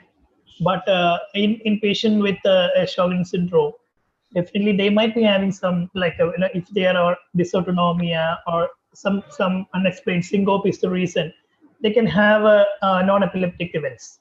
So it's not totally restricted to depression and non-organic problem. They can have some organic issues also. So it's basically an exclusion, a diagnosis of exclusion. You need to exclude the other things also. You can't label and brand them first as a non-organic and some kind of a psychogenic reason. We need to really look into the other aspects also. Right. Okay, so in your experience, and this I'm going to go one by one, right? As a patient who is dealing with a complex condition and will probably have overlapping symptoms over a period of time, what is the best route for navigating that in an Indian context? Should they specifically, like we tell a person with diabetes that, go see an ophthalmologist every X number of months, go see a neurologist once a year or whatever. Is there any such guideline that you give to people with autoimmune conditions or Sjogren specifically? And unfortunately, we don't have a rheumatologist from India, but we'd like to see if there's guidelines in the US for this, then we can probably make a case and push for guidelines in India or check for them. Dr. Gujar. So there are no set guidelines, right? So it really, the routine number of follow-ups, how often you see the patient is really going to depend on how they are doing. So at the onset, if they have very symptomatic, and they may be seen very often, monthly, every couple of months. And then usually I tend to follow my patients most of us tend to follow our patients every 3 to 6 months at the beginning. And then if they're very stable, once a year. With regards to seeing the other specialist, for sure, annual ophthalmology evaluation is a very classic guideline, because they tend to be on medications like hydroxychloroquine, where you need very regular screening for toxicity. So that is something that is non-negotiable. And then I tend to have them see, my neurology or cardiology colleagues, or a pulmonologist if they have pulmonary involvement, once a year to get pulmonary function testing, and maybe every other year for CT scans. It really depends on their symptoms. And then routine blood work is very, very important as well, especially if you're on medications. Again, it depends on the drug. So the one non-negotiable follow-up is definitely the ophthalmologist once a year. Right. Thank you. Couple of quick questions, and I guess they're clarifications. So somebody's asked for role of supplements like collagen, calcium, magnesium, biotin, etc. Do they help in RA joint pain? But also, or any friction that happens in the movement increases the pain when the gap in the joints are closed and synovial fluid has dried up. So any answer on that, Dr. Gujar? Yeah, so the data are mixed on supplementation. So glucosamine chondroitin is the one that patients ask about the most. Right. And the studies really are very mixed, 50-50. So we tend to tell our patients to consistently try, the glucosamine chondroitin or omega-3 fatty acids for about 2 months. And, same brand, take it consistently. And if you feel like you have a significant and impactful improvement, then by all means, you continue. Otherwise, there really is no value in continuing. Right. With regards to other supplements, vitamin D supplementation has shown to be consistently very, very beneficial. So we ask them to take those regularly. And those are really my 2 cents on supplements. I think in India, we also ask people to check their, the vitamin B12 and I think anemia as well, right? We often find that as an issue as well, causing some of these issues. Okay, so Kirtidaji, I think there's a question that's come in the chat. As a new Sjogren's patient, I'm worried about taking immunosuppressants during a pandemic. How can we balance this? Have there been problems due to this? So there's actually a very good question, and we face this a lot.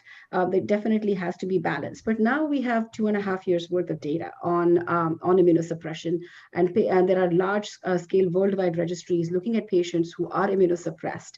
And first of all, we ask the patients to be careful, make sure you're immunized and vaccinated and boosted for all vaccines that you're eligible for, not just the COVID vaccines, flu, shingles, etc., pneumonia vaccines.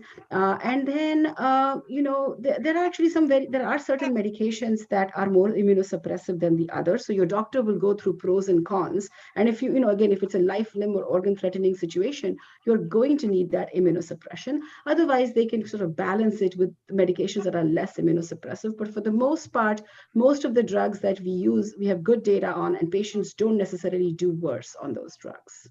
Right. Thank you.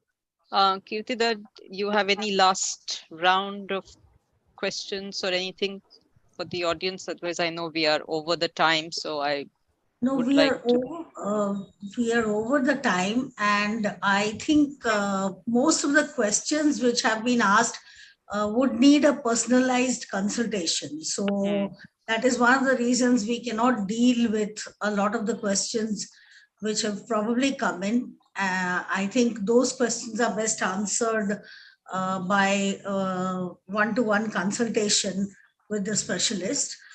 But we have tried to collate most of the questions in a more generic form, and that is what I wanted to assure the patients.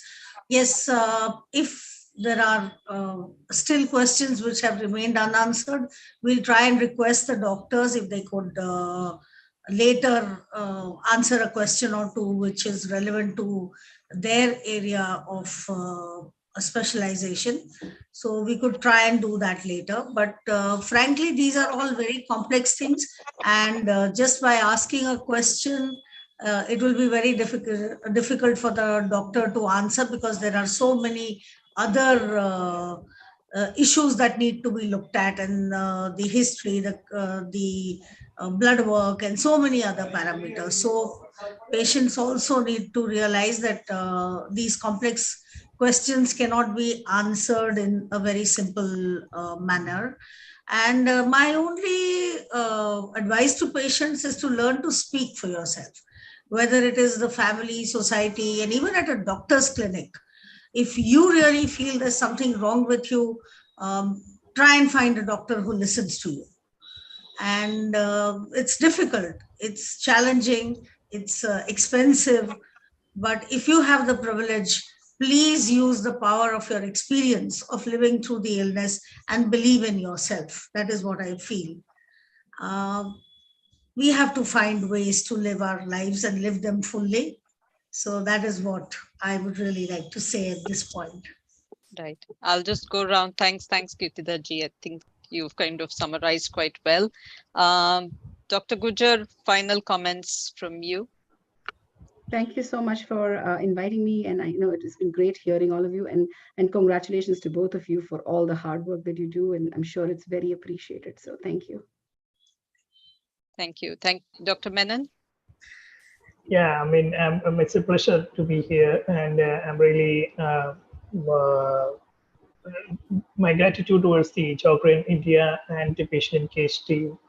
And it's a new, thing. I mean, I would say that because now with the subspecialization interest, so we have people there to treat.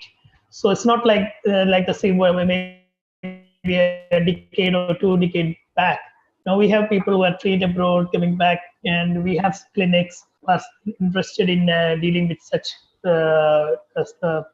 problems. So I would say that's like Ms. Oja told, that it's the patient who really are the main people, main sender to tell that they need to be evaluated. So it's all in your head. So these are the comments as told by Dr. Prabhu. So when you feel that there is something wrong, you definitely need to find the right person and get it treated. Right. Thank you. Dr. Prabhu? It was a very good experience to have a session with you. In my routine practice, I hardly address any Sjogren syndrome patients, though I have some 2 or 3 patients from my MD days in follow-up. But good thing compared to then versus now is availability. And when my internship was on, there was hardly any rheumatologist around. So nowadays we have at least most of the cities have a rheumatologist to cater to. So my advice always will be to seek a primary specialist or a general physician who is capable of handling broad set of symptoms rather than straight away going to an extremely specialized like cardiac electrophysiologist or a neurologist. So chances of errors will be less if you go to a broad specialty first. And once you make a diagnosis, then choose the specialist you want to go who is capable of giving more specialized care regarding that disease. Straight away going to a cardiologist or electrophysiologist, you may have a diagnosis of POTS, but you may miss the diagnosis of your Sjogren syndrome. So both are important. So primary caregiver should always be a broad specialist. And upon that, we have to choose a specialist based on what symptoms you have. And there are so many online resources currently available, especially for dysautonomia as well as for Sjogren's. So we can liberally use them. We'll get more information, we'll get more educated rather than simple Googling, which will almost always show you the worst case scenario possible, which is not applicable to the majority of the patients. Things are not that dull or not depressing. So if you go to a more structured sites or helpful sites, you will get better resources to educate yourself. And you can always talk more open to the doctor and demand more from the doctor. And if you think that your symptom is missed, you have to find alternatives. Right. Thank you. Thank you. Thank you so much. I think I will quickly summarize. I think we've had very good sessions today on, starting with Dr. Dharmanand and Dr. Danda, and then on mental health with Dr. Ray, and then with Dr. Gujar, with the 2 case studies really pulling it all together very nicely, and Dr. Menon and Dr. Prabhu completing, with their detailed presentations on both the neurological perspective and the cardiological perspective. So I think you do have, as patients, we have a lot of information there. We've got doctors who've kind of made the effort to put it together. But it is now up to us as patients to, on the mental health side, to acknowledge our feelings and to speak openly within the family and to advocate ourselves first within the family and with the healthcare providers. And I think it is really important, as Dr. Gujar said, to not just receive peer support, but also to pay it forward and to continue to support other patients who may be struggling and who are new. And I really liked your idea, Dr. Gujar, on symptom diary. I think it's really important that patients get into the habit. Some do it well, some don't. But, it could be a simple note on your phone, but do that. It helps you remember stuff or, kind of you can go back and refer to it. And I think it's also important to understand that for certain things, you do need detailed clinical examination and testing. So, you can't just ask a question and get a response. You would have seen in the presentations by Dr. Menon and Dr. Prabhu that it's not a matter of just looking at a symptom and getting to a diagnosis. Sometimes it requires differential diagnosis of multiple testing. Sometimes it needs to be looked at in a holistic perspective. So do recognize that and find and work with somebody close to your home so that you can get continued care as well. And I think that's from my side, but, do advocate for yourself or at all times. Kirtidaji, anything else? I'd just like to thank everybody for staying on. And I totally appreciate the fact that all the doctors who have had such a busy schedule have made time and spent for us.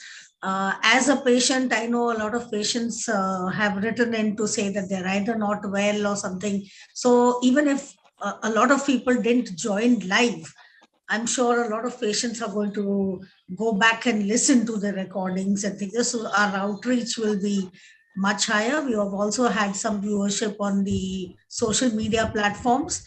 And I do hope that over a period of time, people tend to listen to these conversations. I would like to thank Patients Engage for supporting me so ably through this event. And we've also run a social media campaign during this month on basics of Sjogren syndrome for public awareness. We had done a video last year on Sjogren syndrome in India, which we had also done together, like Aparnaji said earlier also, that we've done many programs together, and I hope we continue this kind of meaningful partnership on many occasions. And I'd also like to thank all those patients and family members who have joined up from various places and who have patiently still hung around listening to all of us.